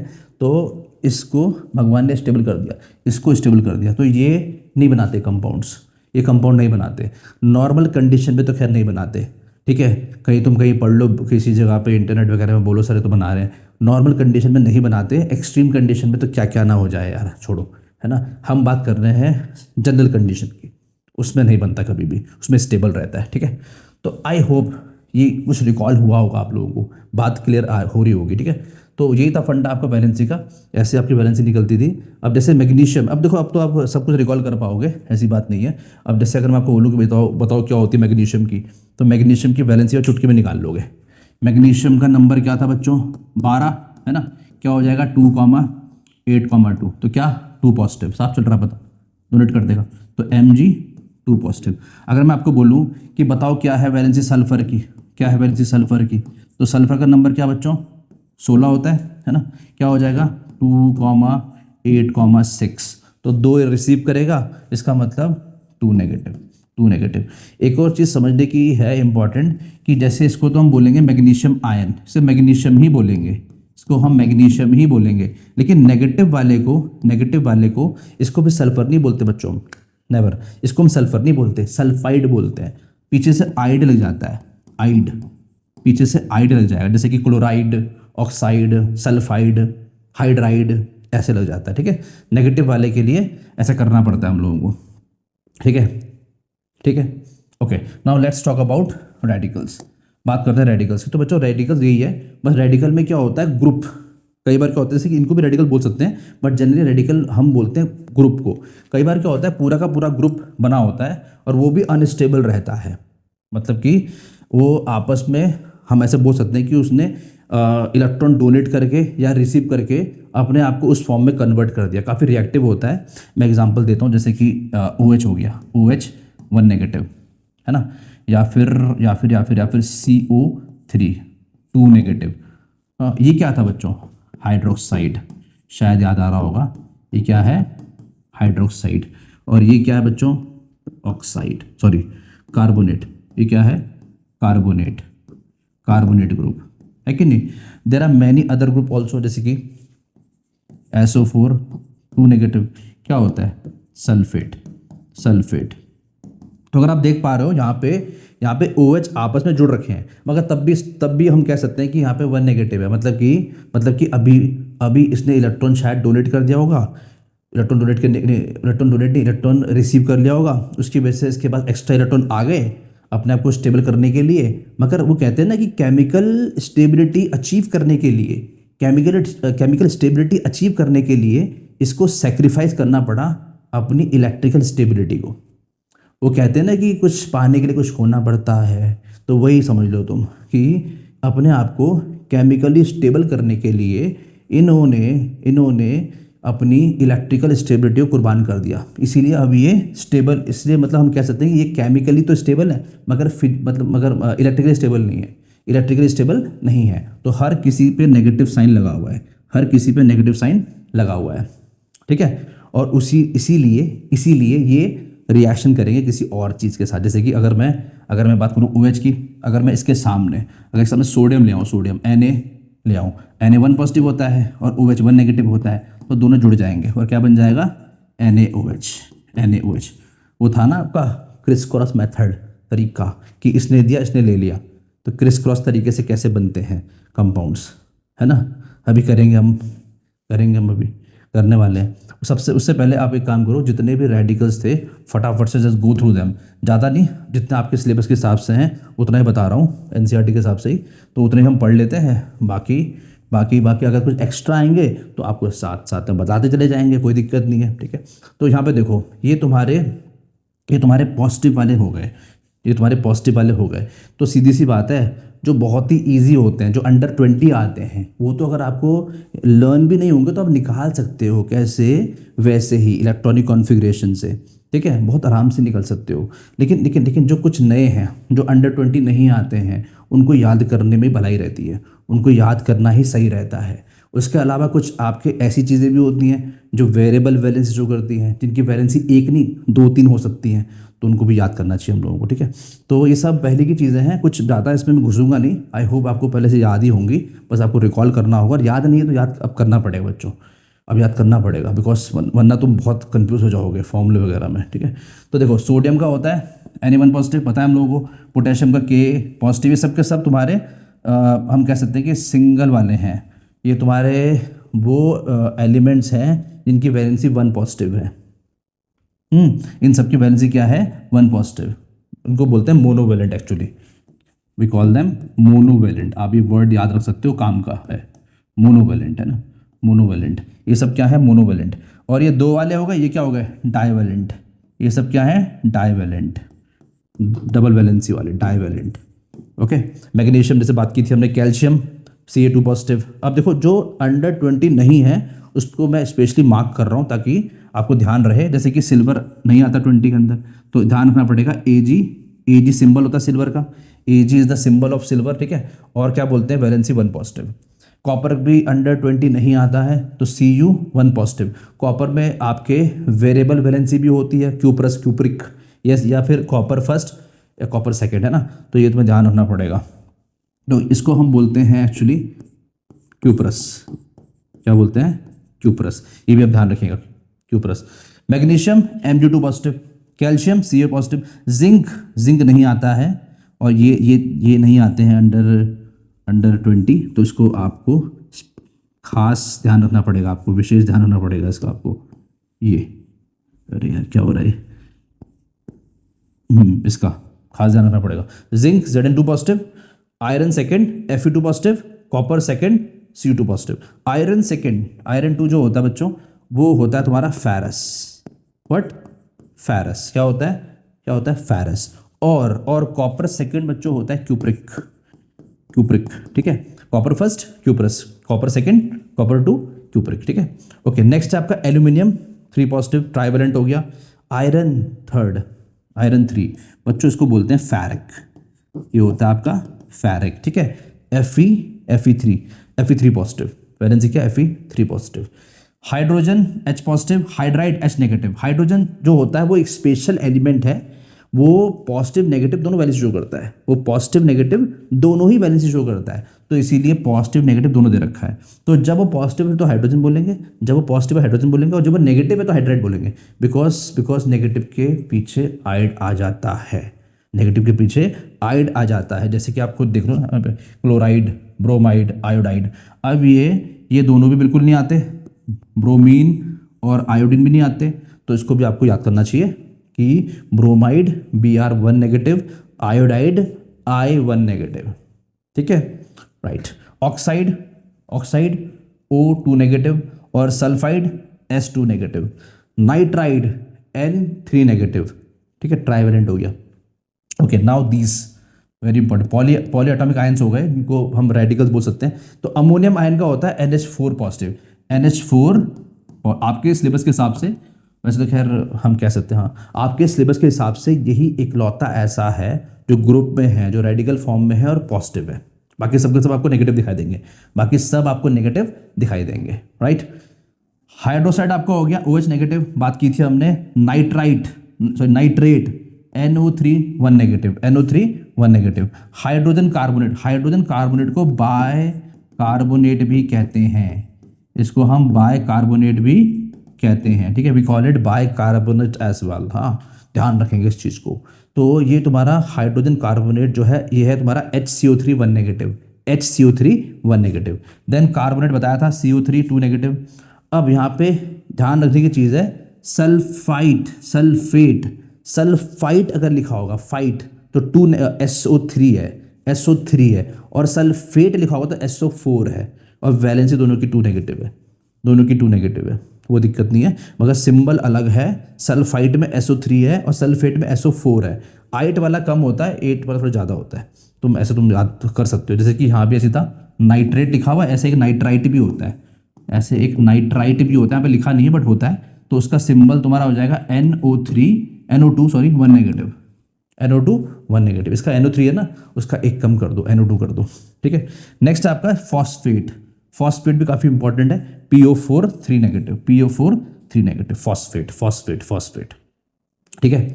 तो आई होप बात क्लियर हो रही है। इसके बाद हम करने वाले क्रिस क्रॉस, हम थोड़े कंपाउंड्स बनाएंगे क्रिस क्रॉस से, और थोड़ा देखेंगे कैसे कर पा रहे हो आप लोग, ताकि आपको आगे दिक्कत ना हो। क्योंकि आगे तो हमने बहुत सारे कंपाउंड देखने हैं, बहुत सारी रिएक्शंस करनी है, तो उसके लिए बहुत ज़रूरी है ये। चलो ठीक है, ओके। तो क्रिस क्रॉस में कुछ एग्जांपल ले लेते हैं अपने आप ही, देखते हैं कि कैसे हो रहे हैं, रिकॉल हो जाएगा आप लोगों का। तो ठीक है, तो देखो ammonium, ammonium hydroxide, ammonium hydroxide. तो सबसे पहले हमें लिखना पड़ेगा फॉर्मूला, सिंबल अमोनिया का, है ना, अमोनियम का। तो अमोनियम का सिंबल होता है NH4 1 पॉजिटिव। अमोनियम का सिंबल होता है NH4 1 पॉजिटिव, लर्न होने चाहिए बच्चों। हाइड्रोक्साइड का होता है OH1 नेगेटिव, OH1 नेगेटिव। तो क्रिस क्रॉस मेथड आपको ये बोलता है कि क्या करो, ये 1 है, ये 1 है, देखो यहाँ पे उससे मतलब नहीं, पॉजिटिव नेगेटिव से, सिर्फ नंबर से मतलब है, 1 1 1 1, ठीक है। तो इसको ऐसे क्रिस क्रॉस कर दो, यहाँ 1 ले आओ और यहाँ पे 1 ले आओ, 1 इधर 1 इधर, और फिर लिख दो इसको, क्या लिखोगे, NH4, और यहाँ पे फिर 1 आएगा। तो 1 हम लिखते नहीं है, 1 हम नहीं लिखते, 1 को लिखने की कोई रिक्वायरमेंट नहीं होती है। अगर 2 होता तो लिखता मैं, बट 1 नहीं लिखते। तो NH4 और फिर क्या OH और 1 आ रहा है, पर 1 हम लिखते नहीं है, 1 हम लिखते नहीं, तो NH4OH, ठीक है। अगर थोड़ा सा कम समझ में आया है तो ज़रा फटाफट से तुरंत एक एग्जांपल देखो, अभी बात क्लियर हो जाएगी। जैसे कि अगर मैं लूँ सोडियम ऑक्साइड तो क्या होगा, अगर मैं लूँ सोडियम ऑक्साइड तो क्या होगा। तो तुम जानते हो सोडियम मतलब कि Na1 पॉजिटिव और ऑक्साइड मतलब कि O2 नेगेटिव। सिंबल बिल्कुल सही लिखने पड़ेंगे आप लोगों को, सिंबल गलत नहीं करने बिल्कुल भी। तो Na1 पॉजिटिव और O2 नेगेटिव, तो इसे क्रिस क्रॉस करेंगे, यहाँ पे 1 आएगा, यहाँ पे 2 आएगा। अब आपको देखो ये समझा रहा था मैं कि अब जैसे यहाँ पे Na लिखूंगा मैं, तो Na के साथ मुझे 2 लिखना पड़ेगा, यहाँ पे 2 लिखा हुआ है, तो राइट 2, ठीक है। और O के साथ में 1, तो 1 हम लिखते नहीं है, तो फॉर्मूला Na2O बन गया, Na2O बन गया। नाम क्या है, सोडियम ऑक्साइड। क्या है इसका नाम, सोडियम ऑक्साइड, ठीक है। एक और एग्जांपल लेते हैं,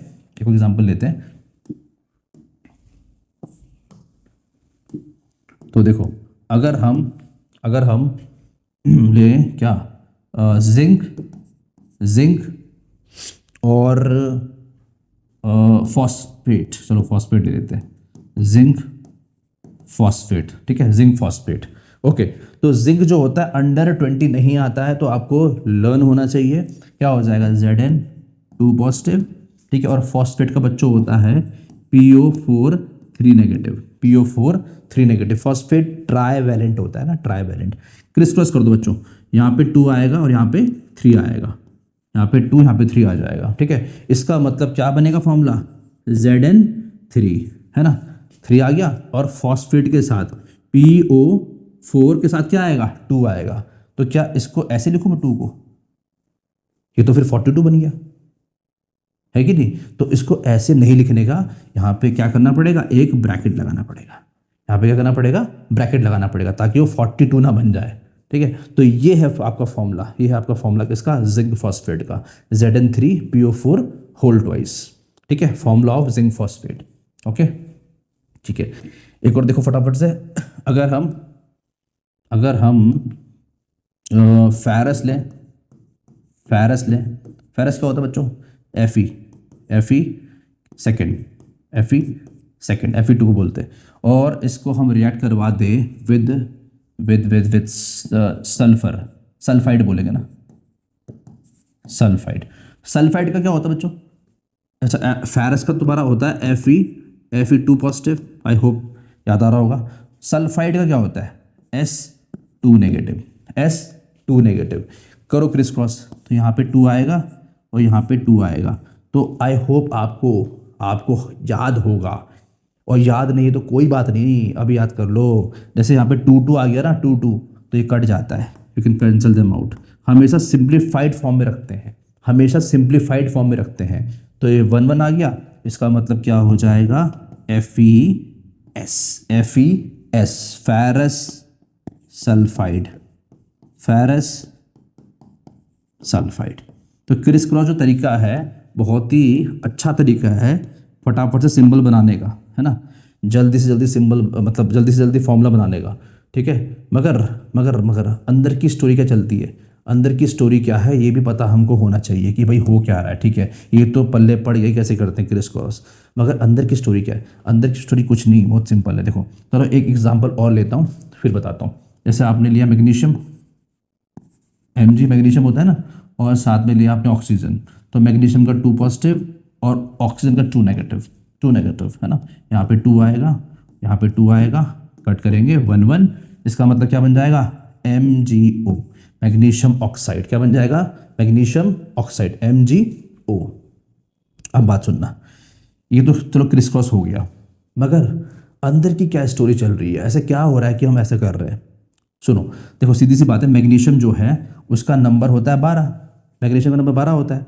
इसका मतलब हम कह सकते हैं कि उसका जो कॉन्फ़िगरेशन होगा, मैग्नीशियम का जो कॉन्फ़िगरेशन होगा, इलेक्ट्रॉनिक कॉन्फ़िगरेशन, ये किस तरह से इलेक्ट्रॉन अरेंज हो रखे हैं उसके एटम में, वो कुछ ऐसा होगा 2,8,2, 2,8,2, 2,8,2, है ना।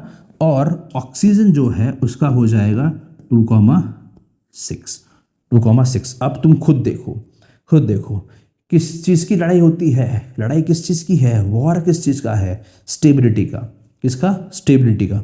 इसको भी स्टेबल होना है, इसको भी होना है, दोनों को चाहिए स्टेबिलिटी भैया। तो इसको स्टेबल होने के लिए क्या चाहिए होगा, मतलब दोनों को ही क्या चाहिए होगा कि आउटर मोस्ट में 8 इलेक्ट्रॉन्स आ जाए, आउटर मोस्ट शेल में, वैलेंस शेल में 8 इलेक्ट्रॉन्स हो जाए। अब ये क्या करेगा, ये डोनेट कर देगा, ये 2 इलेक्ट्रॉन बाहर फेंक देगा, ये 2 इलेक्ट्रॉन बाहर फेंक देगा, और ये 2 ले लेगा, ये 2 ले लेगा, है कि नहीं, ये 2 बाहर देगा, ये 2 दे लेगा। इसका मतलब मैग्नीशियम का एक एटम, ये समझो एटम है, और ऑक्सीजन का एक एटम, मैग्नीशियम का एक एटम और ऑक्सीजन का एक एटम जब आपस में एक दूसरे के पास आ रहे हैं तो क्या हो रहा है, मैग्नीशियम इसको 2 इलेक्ट्रॉन दे रहा है और ये ले रहा है, मैग्नीशियम इसको 2 इलेक्ट्रॉन दे रहा है, ये ले रहा है, ये ले रहा है, इसको रिसीव कर रहा है आराम से। तो आप खुद देखो ना, मैग्नीशियम का एक एटम है, ऑक्सीजन का भी एक एटम है, मैग्नीशियम का एक एटम है, ऑक्सीजन का भी एक एटम है, इसीलिए तो फॉर्मूला बन रहा है MgO, जो कि ये बताता है कि मैग्नीशियम भी एक है और ऑक्सीजन भी एक है, मैग्नीशियम भी एक है और ऑक्सीजन भी एक है। ठीक है, आई होप बात क्लियर हो रही होगी। एक एग्जांपल और देता हूँ जिससे पूरा ही क्लियर हो जाएगा।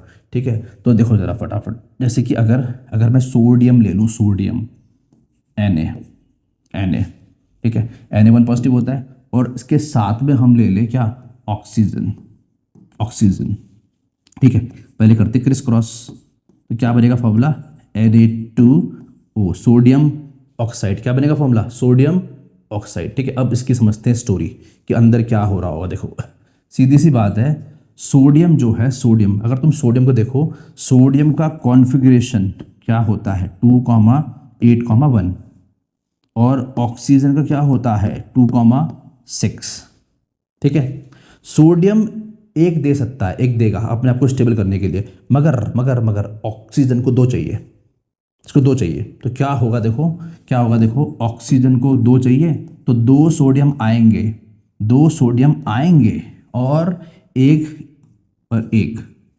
ये देगा, एक ये देगा, एक इलेक्ट्रॉन ये देगा, एक ये देगा, और इसको कर देंगे स्टेबल, अपने आप भी हो जाएंगे स्टेबल, इसको कर देंगे स्टेबल, है कि नहीं। अब तुम खुद देखो, जब ये चीज़ बन रही थी, आप खुद देखो ये कब स्टेबल हुए, ये कंपाउंड कब बना, जब 2 सोडियम और 1 ऑक्सीजन साथ में है, जब 2 सोडियम और 1 ऑक्सीजन साथ में है, इसीलिए फॉर्मूला क्या है Na2O, इसीलिए फॉर्मूला क्या है Na2O। ठीक है, तो आई होप बात क्लियर हो रही होगी। ये फंडा क्लियर होना बहुत ज़रूरी है, ज़्यादा आगे जंप करना उससे पहले ठीक नहीं होता जब तक ये चीज़ क्लियर ना हो जाए।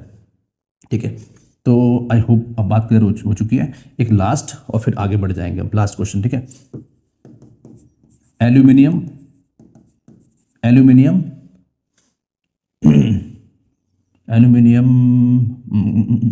कार्बोनेट, चलो एल्यूमिनियम कार्बोनेट। तो पता है हम लोगों को कि एल्यूमिनियम का तो होता है Al3 पॉजिटिव, अंडर 20 आता है, निकाल भी सकते हैं क्योंकि इसका नंबर 13 होता है, और क्या बोलते हैं कॉन्फ़िगरेशन 2,8,3 हो जाएगा, तो 3 दे देगा ये, तो ट्राइवेलेंट हो गया।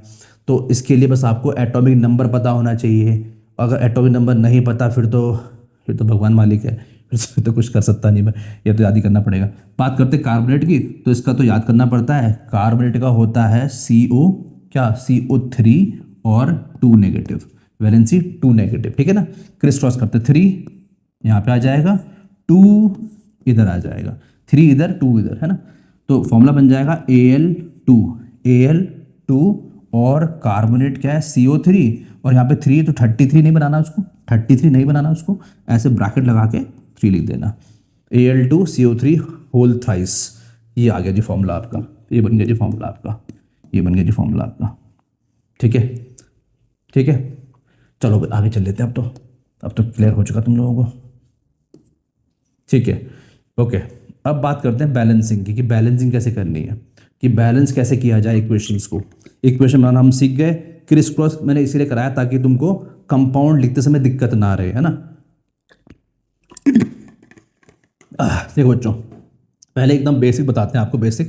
जैसे देखो, सबसे पहले एकदम आसान चीज़ लेके चलते हैं हम। जैसे हमने थोड़ी देर पहले अभी मतलब एक एग्जांपल देखा था हमने, जब हमने बात की थी ना मैग्नीशियम रिबन बर्न करने की, कि हमने मैग्नीशियम रिबन बर्न किया और फिर उसकी जो ऐश फॉर्म हो गई थी, बताया था आपको मैंने, है ना। तो मैंने रिएक्शन भी लिखी थी आप लोगों के लिए, तो मैं दोबारा वो रिएक्शन लिख देता हूँ क्योंकि वो थोड़ा आसान रिएक्शन है, आपके जल्दी पल्ले पड़ेगी। तो देखो, अगर हम उस रिएक्शन को यहाँ पर रिप्रेजेंट करें, अगर उसका इक्वेशन हम लिखें तो क्या हो जाएगा, Mg+O2, Mg+O2, और क्या मिलेगा आप लोगों को, MgO।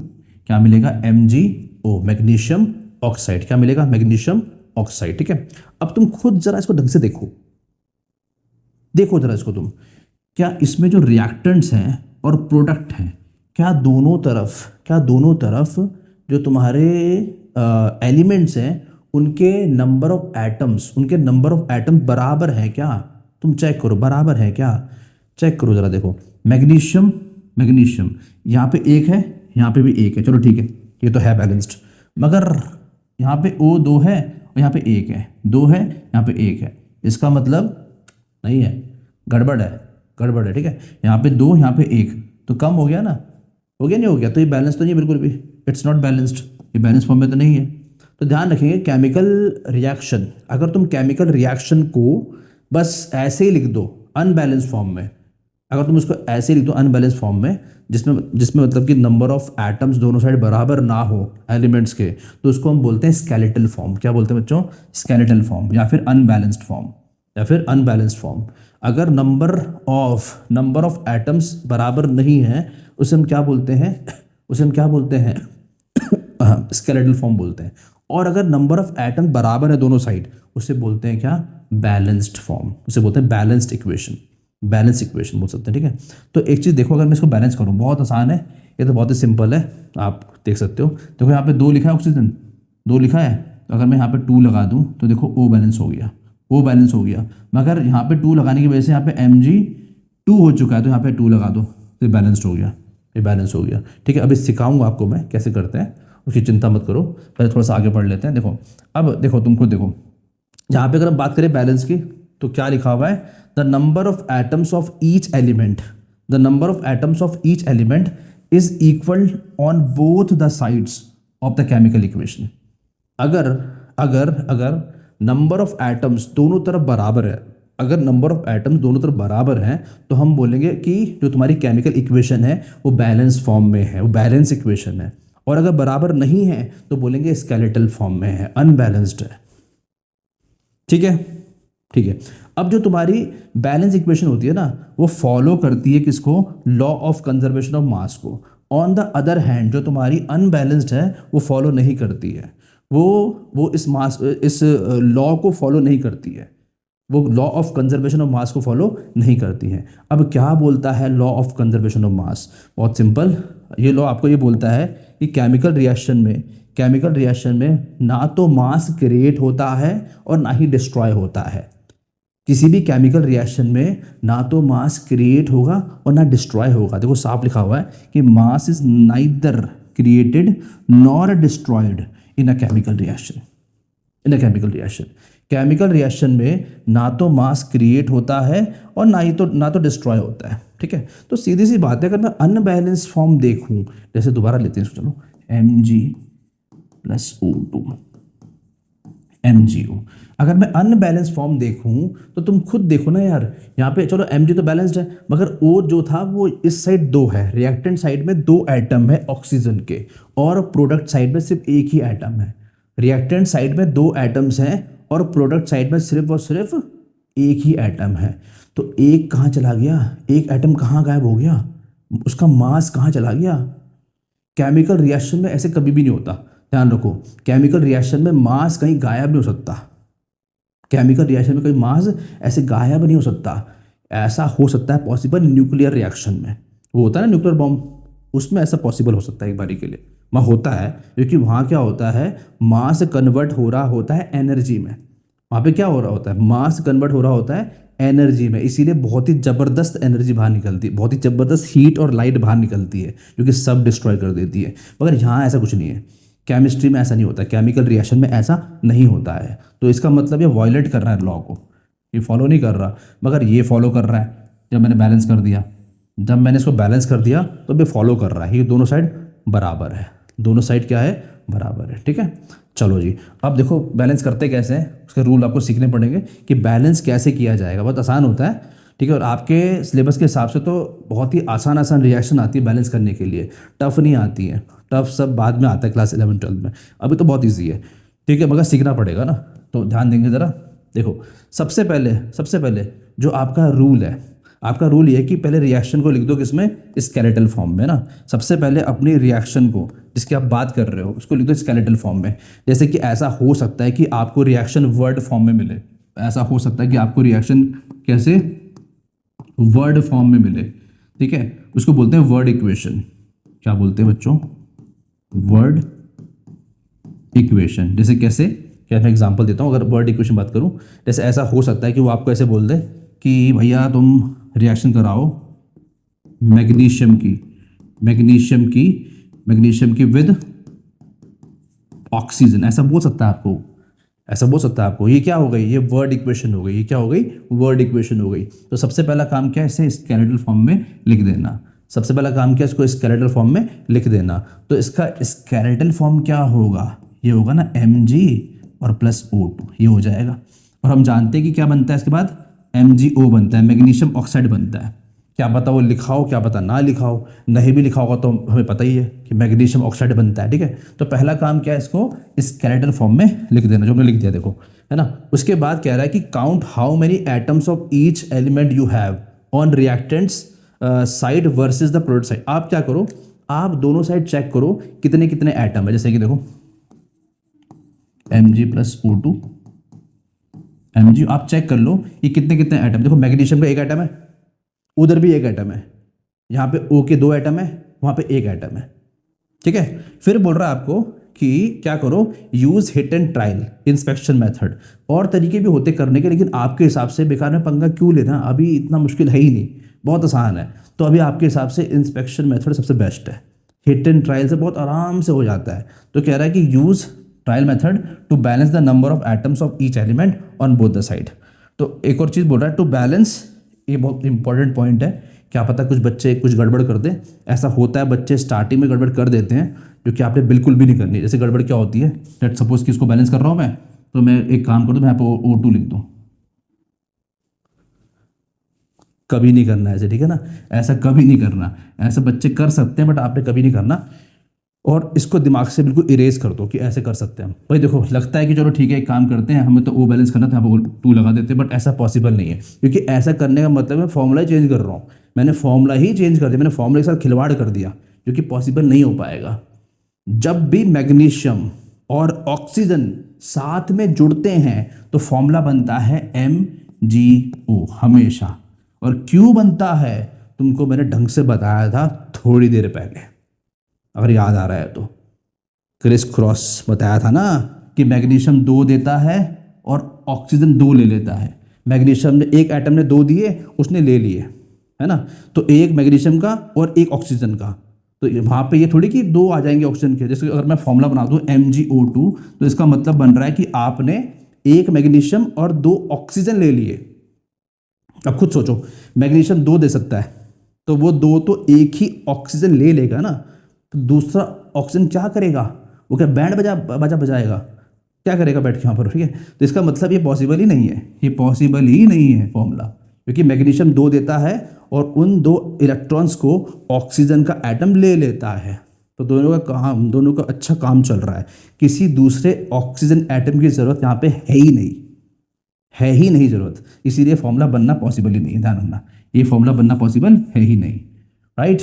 तो ध्यान रखेंगे कि यहाँ पे 2 नहीं आ सकता, यहाँ पे MgO ही आएगा, यहाँ पे MgO ही आएगा। तो यहाँ पे लिखा हुआ है कि add coefficient in front of the molecule always, हमेशा अगर आपको चेंजेस करने हैं, आपको 2 चाहिए, तो आप क्या करो, आप यहाँ 2 लगाओ, यहाँ पे 2 लगाओ। आप ना मॉलिक्यूल्स के नंबर बढ़ा दो, बनेगा तो MgO ही, चाहे तो आप 2 MgO ले लो, वो दिक्कत नहीं है, मगर आप फॉर्मूला चेंज मत करो भैया, फॉर्मूला चेंज मत करो, ठीक है, ठीक है, ठीक है, ठीक है, ठीक है। तो इस तरह से करना पड़ता है इसको, बाकी प्रैक्टिस करते करते ही आएगा धीरे धीरे, अभी प्रैक्टिस करेंगे तभी आएगा आप लोगों को, ठीक है। नेवर चेंज द फॉर्मूला, साफ लिखा हुआ है, कभी फॉर्मूला चेंज मत करो, ठीक है। अब यहाँ पे बैलेंसिंग करते हैं, प्रैक्टिस करते करते आता है, जैसे बताया आपको मैंने, तो थोड़ा प्रैक्टिस की जाए, ठीक है। थोड़ा देखो आप लोग, तो पहला क्या है, hydrogen chlorine gives hydrogen chloride, ठीक है, ऑल राइट। तो हम जानते हैं, वी नो दिस थिंग, कि अगर बात चल रही है हाइड्रोजन की, तो उसका सिंबल ऐसे H होता है, लेकिन लेकिन लेकिन हमेशा ध्यान रखेंगे कि हाइड्रोजन क्या है, एक स्पेशल एलिमेंट है, स्पेशल एलिमेंट है। तो वो क्या बोलते हैं, हम कह सकते हैं कि मेटल और नॉन मेटल दोनों फॉर्म में रहता है, ठीक है। लेकिन ऐसे कंडीशन में जनरली अगर आपको बताना हो कि यार हाइड्रोजन किस फॉर्म में हमें मिलने वाला है अर्थ में मिलने, तो आप बोलोगे H2 फॉर्म में मिलने वाला है, गैसेस फॉर्म में मिलने वाला है। अर्थ में क्या, हर जगह ही जहाँ भी दिखता है हमको गैसेस फॉर्म में दिखाई देता है मेनली, तो यहाँ पे इसलिए आपको H2 लिखना पड़ेगा। You can not right H, आप सिंगल H नहीं लिख सकते, आपको H2 लिखना पड़ेगा, ठीक है। प्लस क्लोरीन, अब क्लोरीन तो पता है हमको कि नॉन मेटल है, तो नॉन मेटल तो Cl2 ही बनेगा गारंटी के साथ, तो Cl2, ठीक है। और ये मिला के बना रहे हैं क्या, HCl, हाइड्रोजन क्लोराइड, HCl है कि नहीं, HCl। तो ये तो मैंने क्या करा, मैंने स्केलेटल फॉर्म में लिख दिया इसको, ये क्या है आपकी स्केलेटल फॉर्म, पहला रूल मैंने फॉलो कर दिया कि मैंने इसको लिख दिया स्केलेटल फॉर्म में, वर्ड इक्वेशन को लिख दिया स्केलेटल फॉर्म में, ठीक है। अब नंबर ऑफ एटम्स काउंट करता हूं मैं, तो हमको दिखाई दे रहा है कि H के 2 हैं, यहाँ पे 1 है, यहाँ पे Cl का 2 है, यहाँ पे 1 है, ठीक है। अब आपको पता है कि आप फॉर्मूला चेंज नहीं कर सकते, आप नंबर ऑफ मॉलिक्यूल्स कर सकते हो, वो पता लगे, है ना। तो बहुत सिंपल है, तो क्या करो, यहाँ पे 2 लगा दो, सिंपल, है ना, आराम से हो गया। 2 लगाने से क्या हो रहा है, H के 2 हो गए, और ये 2 इसका भी है, इसका तो है, इसका भी है, तो H के 2 हो गए और Cl के भी 2 हो गए, दोनों के 2 हो गए, इसका मतलब बैलेंस हो गया, इधर 2 तो है, बैलेंस हो गया, राइट, ठीक है। नेक्स्ट देखिए, barium chloride plus aluminium sulphate, देखो इसी के लिए मैंने तुम्हें क्रिस क्रॉस करवाया था, ताकि तुम ज़्यादा टेंशन में ना रहो, आराम से कर सको, ठीक है। अब देखो कई बार क्या होता है, बेरियम क्लोराइड देख के हम बोलते हैं भैया ये क्या है, मगर बेरियम का तुम्हें याद होना ही चाहिए, Ba का होता है Ba2 पॉजिटिव, है ना, बेरियम Ba2 पॉजिटिव, और क्लोराइड तो पता है तुम लोगों को Cl1 नेगेटिव। तो क्रिस क्रॉस करने पे क्या बनेगा फॉर्मूला, साफ चल रहा है पता, क्या बनेगा फॉर्मूला, BaCl2, तो क्या बन गया formula, BaCl2 plus aluminium sulphate, plus aluminium. अब कुछ बच्चे बोलेंगे सर इतना पंगे से बड़े तो हम सीधे याद कर लेंगे BaCl2, तो कर लो, अच्छी बात है, कोई दिक्कत थोड़ी है याद करने में, ठीक है। लेकिन वैसे बेरियम का याद रहे तो भी अच्छा ही आप लोगों के लिए, है ना। नेक्स्ट है दोबारा एल्यूमिनियम सल्फेट, तो इसको कर लेते हैं Al3 पॉजिटिव, और सल्फेट क्या होता है बच्चों, 2 नेगेटिव, है ना।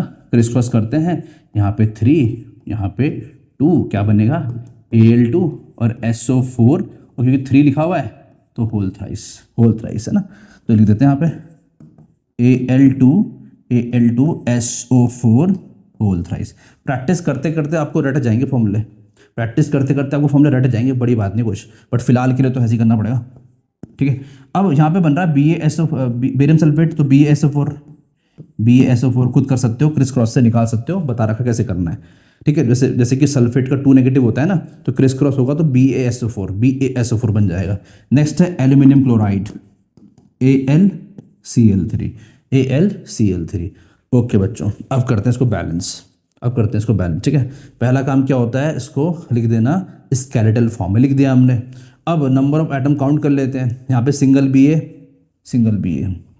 ठीक है, 2 क्लोरीन 3 क्लोरीन, एल्यूमिनियम 2 है, यहाँ पे सिंगल है, सल्फेट पूरा सल्फेट 3 है, यहाँ पे 4 है। देखो सल्फेट को एक साथ ही कर सकते हैं, थोड़ा सा आसान रहेगा हमारे लिए, ईज रहेगा। अब देखो ट्रायल लग रहा है, ये ट्रायल लग रहा है तो ऐसे कुछ मत सोचना कि सीधे आंसर निकल जाएगा, कोई दिक्कत नहीं, टेक योर टाइम, कोई समस्या नहीं है। तो ट्रायल से कर रहे हैं हम लोग, तो थोड़ा सोचते हैं। जैसे कि एक दिमाग में आ रहा है कि यहाँ पे 3 लिखा है, तो अगर मैं यहाँ पे 3 लगा देता हूँ, अगर मैं यहाँ पे 3 लगा देता हूँ, अभी लगा नहीं रहा हूँ मैं, बस ट्रायल चल रहा है अभी, ठीक है। अगर 3 लगा देता हूँ तो देखो सल्फेट पूरा का पूरा बैलेंस हो चुका है, बिकॉज यहाँ पे SO4 होल थ्राइस लिखा हुआ है, यहाँ पे SO4 होल थ्राइस लिखा हुआ है ना। सल्फर का 3 और ऑक्सीजन का 12, 3 इंटू 4 12, यहाँ देखो 4 इंटू 3 12 और सल्फर का 3 है कि नहीं, तो बैलेंस हो रहा है पूरा सल्फेट आपका।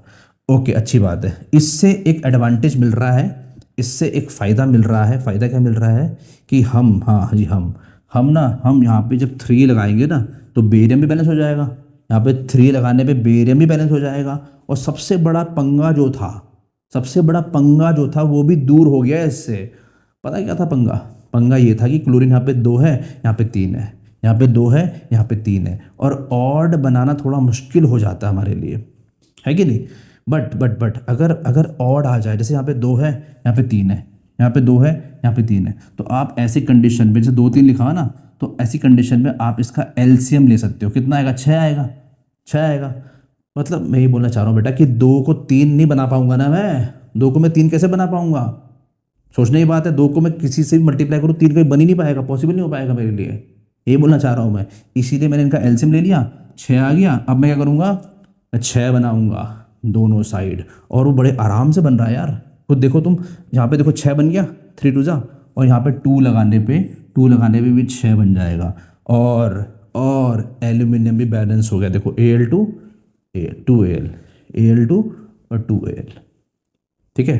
तो इस तरह से सोच कर, समझ कर करना पड़ता है हमको, ज़्यादा टेंशन ही लेनी पड़ती, आराम से सोच समझ के करो, काम बनेगा 100%, ठीक है। और थोड़ी प्रैक्टिस तो करनी पड़ेगी आप लोगों को, प्रैक्टिस के बिना तो कुछ होता ही नहीं है। ओके, नेक्स्ट देखो, next iron plus steam.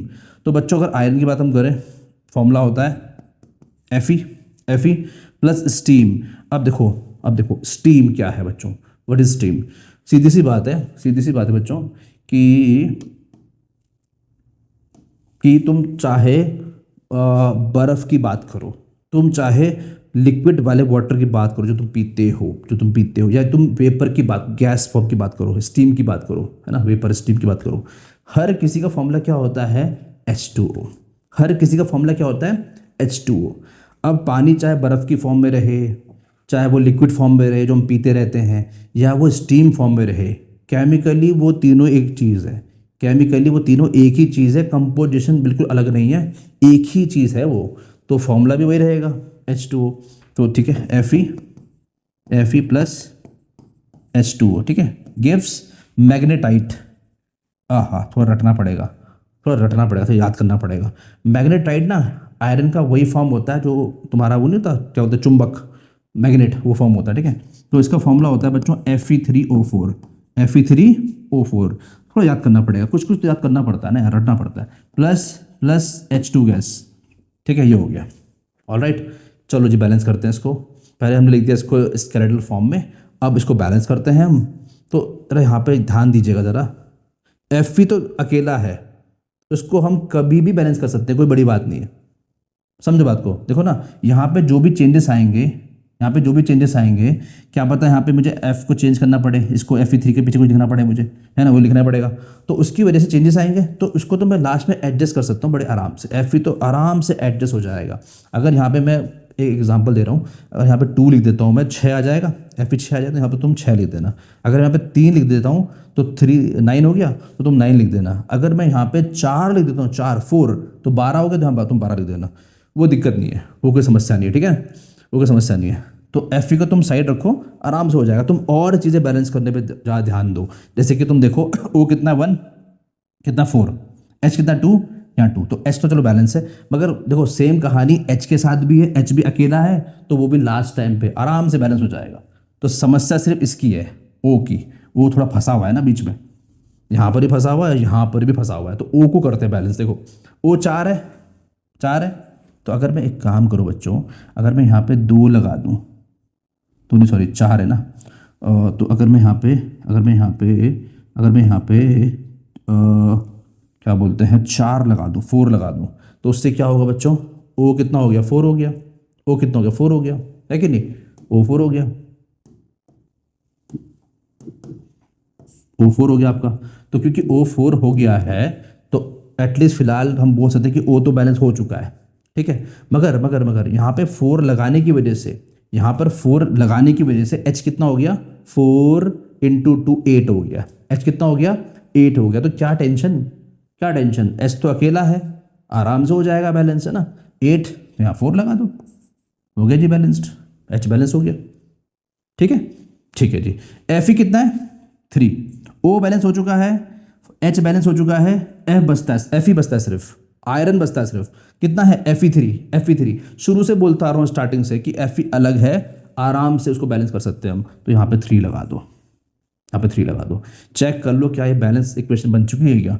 Fe3 है, Fe3 है, O कितना है 4 है, O 4 है, H 8 है, H 8 है, बैलेंस्ड, बैलेंस्ड, ये होगी बैलेंस आपकी, खत्म, ठीक है, ठीक है, ओके ओके। नेक्स्ट देखिए, ऐसे क्वेश्चन बोर्ड्स वगैरह में आते रहते हैं आपके, तो ध्यान देना पड़ेगा ज़रा। तो कह रहा है तुमको कि क्या करो, इसको बैलेंस करो, इसका निकालो वैल्यू V W और XY का वैल्यू निकालो, ठीक है। तो इसको मैं यहाँ लिख देता हूँ, फ्रेश लिख देता हूँ, Al2O3 plus HCl gives AlCl3 plus H2, ठीक है। यहाँ पे समझो डैश डैश लगे हुए आपके, ये हमें निकालना है, ये हमें निकालने हैं, ठीक है ना, ये हमें निकालने हैं। तो चलो निकाला जाए इसको, तो ट्रायल लगाएंगे, फिर से ट्रायल से करेंगे।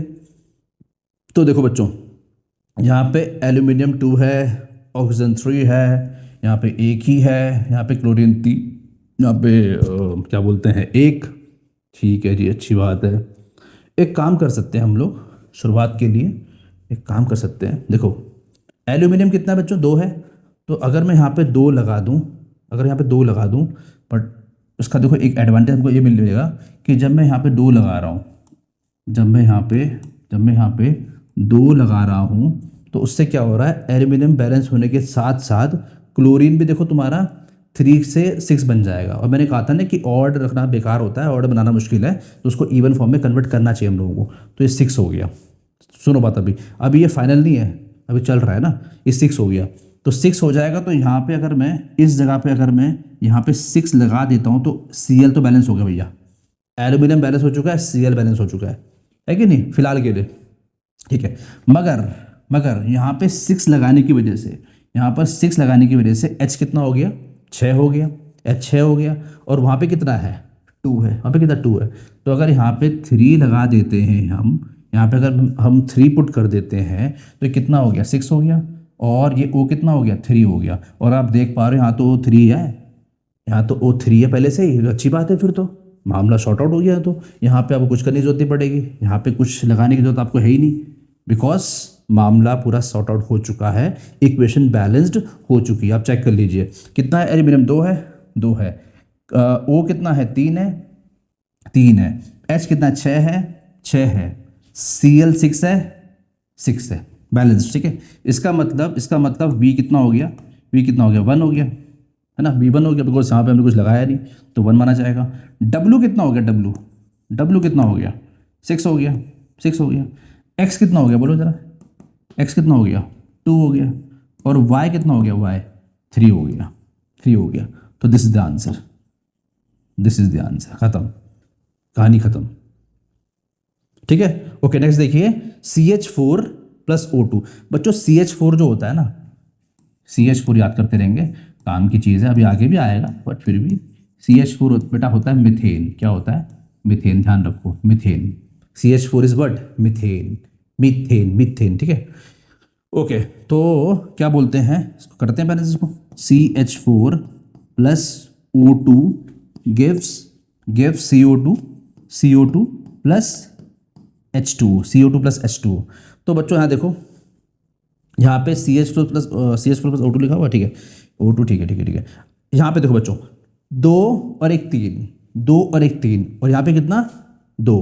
तो पंगा तो पहले स्टार्ट हो चुका है शुरू शुरू से ही। मैंने कहा था ना, लगातार बताता आ रहा हूँ कि ऑड बनाना थोड़ा मुश्किल होता है हमारे लिए, मुश्किल मतलब कि वो बन ही नहीं पाता। तो इसको कन्वर्ट करना चाहिए इवन फॉर्म में, है ना। तो इसका मतलब ओ को तो मैं छेड़ना पड़ेगा, ओ को तो मैं चेंज करना ही पड़ेगा, ठीक है। सी पहले से बैलेंस्ड है, कोई टेंशन नहीं, अच्छा खासा चल रहा है, उसको रहने देते हैं। यहाँ पे H4 है, H4 तो एक काम करो ना, यहाँ पे शुरुआत कर लेते हैं पहले, क्योंकि उससे हमको डबल एडवांटेज मिलेगा। तो एक काम किया जाए, लेट्स डू वन थिंग, यहाँ पे 2 लगा देते हैं। इससे क्या मिलता है फ़ायदा कि H कितना 4 हो गया, कितना 4 हो गया, तो H4 है, ठीक है।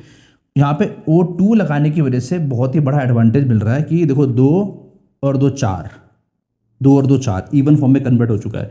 और क्योंकि O अकेला है, आराम से हो जाएगा, तो यहाँ पे तुम 2 लगा देना ताकि 4 हो जाए वो। C तो पहले से बैलेंस था, ख़त्म, ठीक है। इसका मतलब आपका V कितना हो जाएगा, बोलो जरा। V कितना हो जाएगा 1, V कितना 1, और W कितना हो जाएगा, W कितना हो जाएगा 2, 2 2 2। आपका X कितना हो जाएगा बोलो 1, और Y कितना हो जाएगा 2। This is the answer, this is the answer, ठीक है। तो आई होप इतनी बात क्लियर हो चुकी है आपको। हाँ, अब बस आपको प्रैक्टिस करनी है ऐसे क्वेश्चंस की, प्रैक्टिस करते रहेंगे, काम बनता रहेगा, ठीक है। ऑलराइट, आई होप इतनी बात क्लियर हो गई है। एक और चीज़ देखिए, बहुत ही इंपॉर्टेंट, एनसीईआरटी से डायरेक्ट बता रहा हूँ आपको, बहुत इंपॉर्टेंट चीज़ है। हमेशा ध्यान रखिएगा, जब भी हम इक्वेशन लिखते हैं, हम जब केमिकल इक्वेशन लिखते हैं तो हम उसको ना ज़्यादा से ज़्यादा इन्फॉर्मेटिव बनाने की कोशिश करते हैं। हम केमिकल इक्वेशन को ज़्यादा से ज़्यादा इन्फॉर्मेटिव बनाने की कोशिश करते हैं। इन्फॉर्मेटिव मतलब कि ज़्यादा इन्फॉर्मेशन कैरी करने वाली, इन्फॉर्मेटिव, ज़्यादा इन्फॉर्मेशन कैरी करने वाली। अब जैसे कि फिर से वो एग्जांपल लेता हूँ मैं, है ना कि वो एग्जांपल थोड़ा आसान है। Mg + O2 गिव्स MgO, ठीक है। अब ये जो इक्वेशन है, ये जो आपने इक्वेशन लिख रखी है, इसमें मैग्नीशियम खुद नहीं बताएगा आपको। जब आपने उसे लिखा हुआ, वो आपको खुद नहीं बताएगा कि मैं सॉलिड फॉर्म में हूँ या क्या हूँ, या मैं लिक्विड फॉर्म में हूँ, नहीं बताएगा। तो आपको इसके नीचे लिखना चाहिए S मतलब सॉलिड, ठीक है। O क्या है, गैस फॉर्म में, तो G लिख दो, ठीक है। और ये क्या है, ये राख बन गई थी, राख, सॉलिड, ऐसे।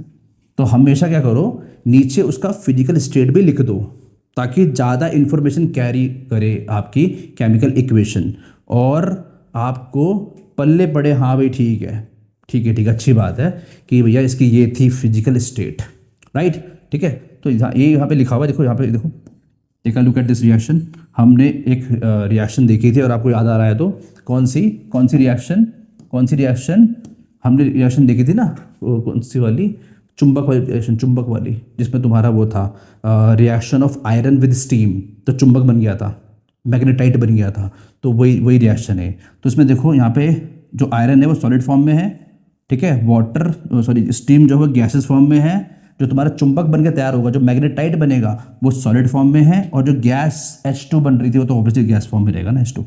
तो आपने इन्फॉर्मेशन एक्स्ट्रा यहाँ पे दे दी, आपने बता दिया भाई कि ये इस फॉर्म में है। तो यहाँ पे ये लिखा है इन लोगों ने, अगर आप देख पा रहे हो, to make the chemical equation more informative, the physical states of the reactants and products are mention along with their formulae, ठीक है। ऐसे लिखना चाहिए हम लोगों को। अब इसमें देखो, G for gas, L for liquid, AQ क्या होता है, AQ मतलब होता है एक्वस।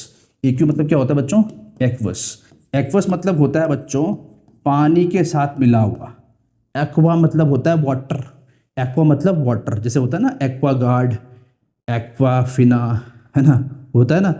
तो ये सब क्या है आपका, मतलब हम कह सकते हैं कि अगर कोई भी चीज़ पानी में मिल रखी है तो उसे एक्वस बोल सकते हैं हम। जैसे आपने एक टेस्ट ट्यूब लिया, ठीक है, आपने इसमें पानी लिया और आपने इसमें कॉपर सल्फेट डाल दिया, तो ये क्या है, ये क्या बन जाएगा, ये कॉपर सल्फेट एक्वस फॉर्म में बोलेंगे इसको हम। एक्वस सॉल्यूशन हो जाएगा कॉपर सल्फेट का। जैसे अभी एक थोड़ी देर पहले हमने एक वीडियो देखी थी लड़की की, जिसमें वो रिएक्शन कर रही थी, है ना, तो उसमें वो एक्वस फॉर्म में था, वो कॉपर सल्फेट पानी में घुल रखा था, ठीक है। ऑलराइट। और S मतलब सॉलिड होता है, पता है आप लोगों को। तो इस तरह से आप अपनी इन्फॉर्मेशन को ज़्यादा इन्फॉर्मेटिव बना सकते हो। क्या कुछ और तरीके होते हैं, हाँ जी बिल्कुल होते हैं। इसके अलावा आप और तरीके यूज़ कर सकते हो, जैसे कि आप क्या कर सकते हो, आप ना ये बता सकते हो कि कितना टेम्परेचर कितना प्रेशर आपने दिया है उस रिएक्शन को करने के लिए। क्योंकि रिएक्शन ना ऐसी नहीं होती, रिएक्शन करवाने के लिए थोड़ी मेहनत करनी पड़ती है हम लोगों को। कई बार थोड़ा सा हीट करना पड़ता है, कई बार थोड़ा सा प्रेशर डालना पड़ता है, कई बार तो कैटलिस्ट का इस्तेमाल करना पड़ता है।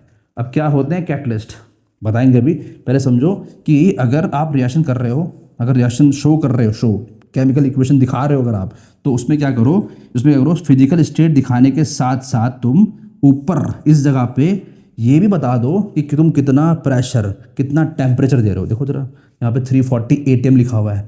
क्या लिखा हुआ? 340 ATM। इसका मतलब ये क्या है? प्रेशर। 340 ATM मतलब एटमॉस्फेरिक प्रेशर 340 ATM। हमारे ऊपर अभी अर्थ में 1 ATM होता है, 1 ATM। तो ये रिएक्शन 1 ATM में पॉसिबल नहीं होती, इसको ज़्यादा प्रेशर चाहिए, तो इसलिए आपने 340 ATM दे दिया। हमारे ऊपर जो प्रेशर लग रहा होता है ना हमेशा अर्थ के ऊपर, पढ़ा होगा आपने क्लास 7th 8th में, उससे 340 टाइम ज़्यादा, उतना ज़्यादा प्रेशर, तब जाके रिएक्शन हो पाएगी। ठीक है। नेक्स्ट है आपका, देखो अगर तुम इसको देखो, इस रिएक्शन को तुम देखो, ये रिएक्शन देखी देखी लग रही होगी शायद बेबी, पहले कभी देखी होगी। कौन सी रिएक्शन है ये रिएक्शन तुम्हारी है फोटोसिंथेसिस। तो फोटोसिंथेसिस में क्या, सनलाइट और क्लोरोफिल, बताया हमने कि सनलाइट और क्लोरोफिल चाहिए इसमें, है ना।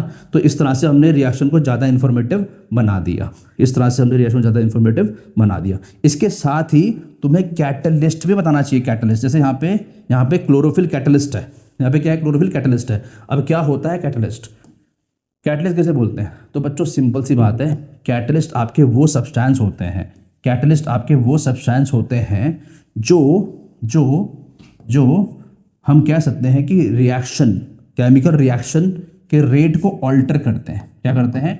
ऑल्टर करते हैं। तो catalyst are the substances which alter the rate of chemical reaction. ठीक है, मैं लिख देता हूँ आप लोगों के लिए, which alter, these are the substances which alter the rate of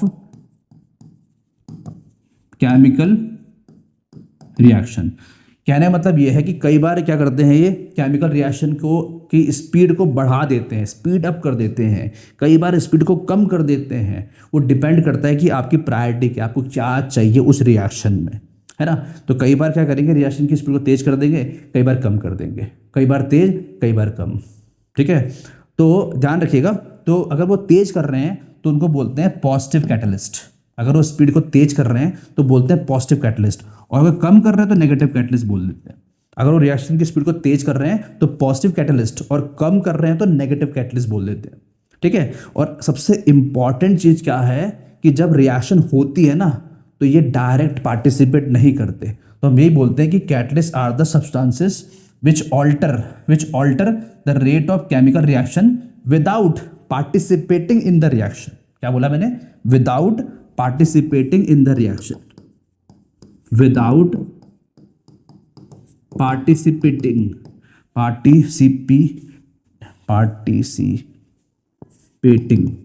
in the reaction, खुद पार्टिसिपेट रिएक्शन में नहीं करते हैं, खुद नहीं करते हैं। ऐसे नहीं कि आपने कैटलिस्ट डाला और जो प्रोडक्ट है उसमें कैटलिस्ट का कुछ पार्ट आपको दिखाई दे रहा, नहीं, बिल्कुल भी नहीं। कैटलिस्ट रिएक्शन में ही यूज हो जाएगा, वो प्रोडक्ट के साथ नहीं जुड़ेगा। ठीक है, ध्यान रखना, इसलिए लिखा हुआ है without participating in the reaction. ठीक है, तो आई होप बात क्लियर हो रही है आप लोगों को। ठीक है, चलो ठीक है, तो अब ये कैरेक्टरिस्टिक हम अगले वीडियो में करेंगे, बहुत ज़्यादा हो रहा है। तो दैट्स इट, जितना बताया गया है ना ढंग से पढ़ना है बच्चों, रिवाइज ढंग से करना है इसको। अभी आप नई चीज़ सीख रहे हो, चीज़ें भी इंटरेस्टिंग है, ऐसी बात नहीं है। और स्पेशली बैलेंसिंग, वो तो प्रैक्टिस करनी ही पड़ती है, बिना प्रैक्टिस के आएगा ही नहीं। ठीक है, तो ठीक है फिर, दैट्स इट, बाय बाय।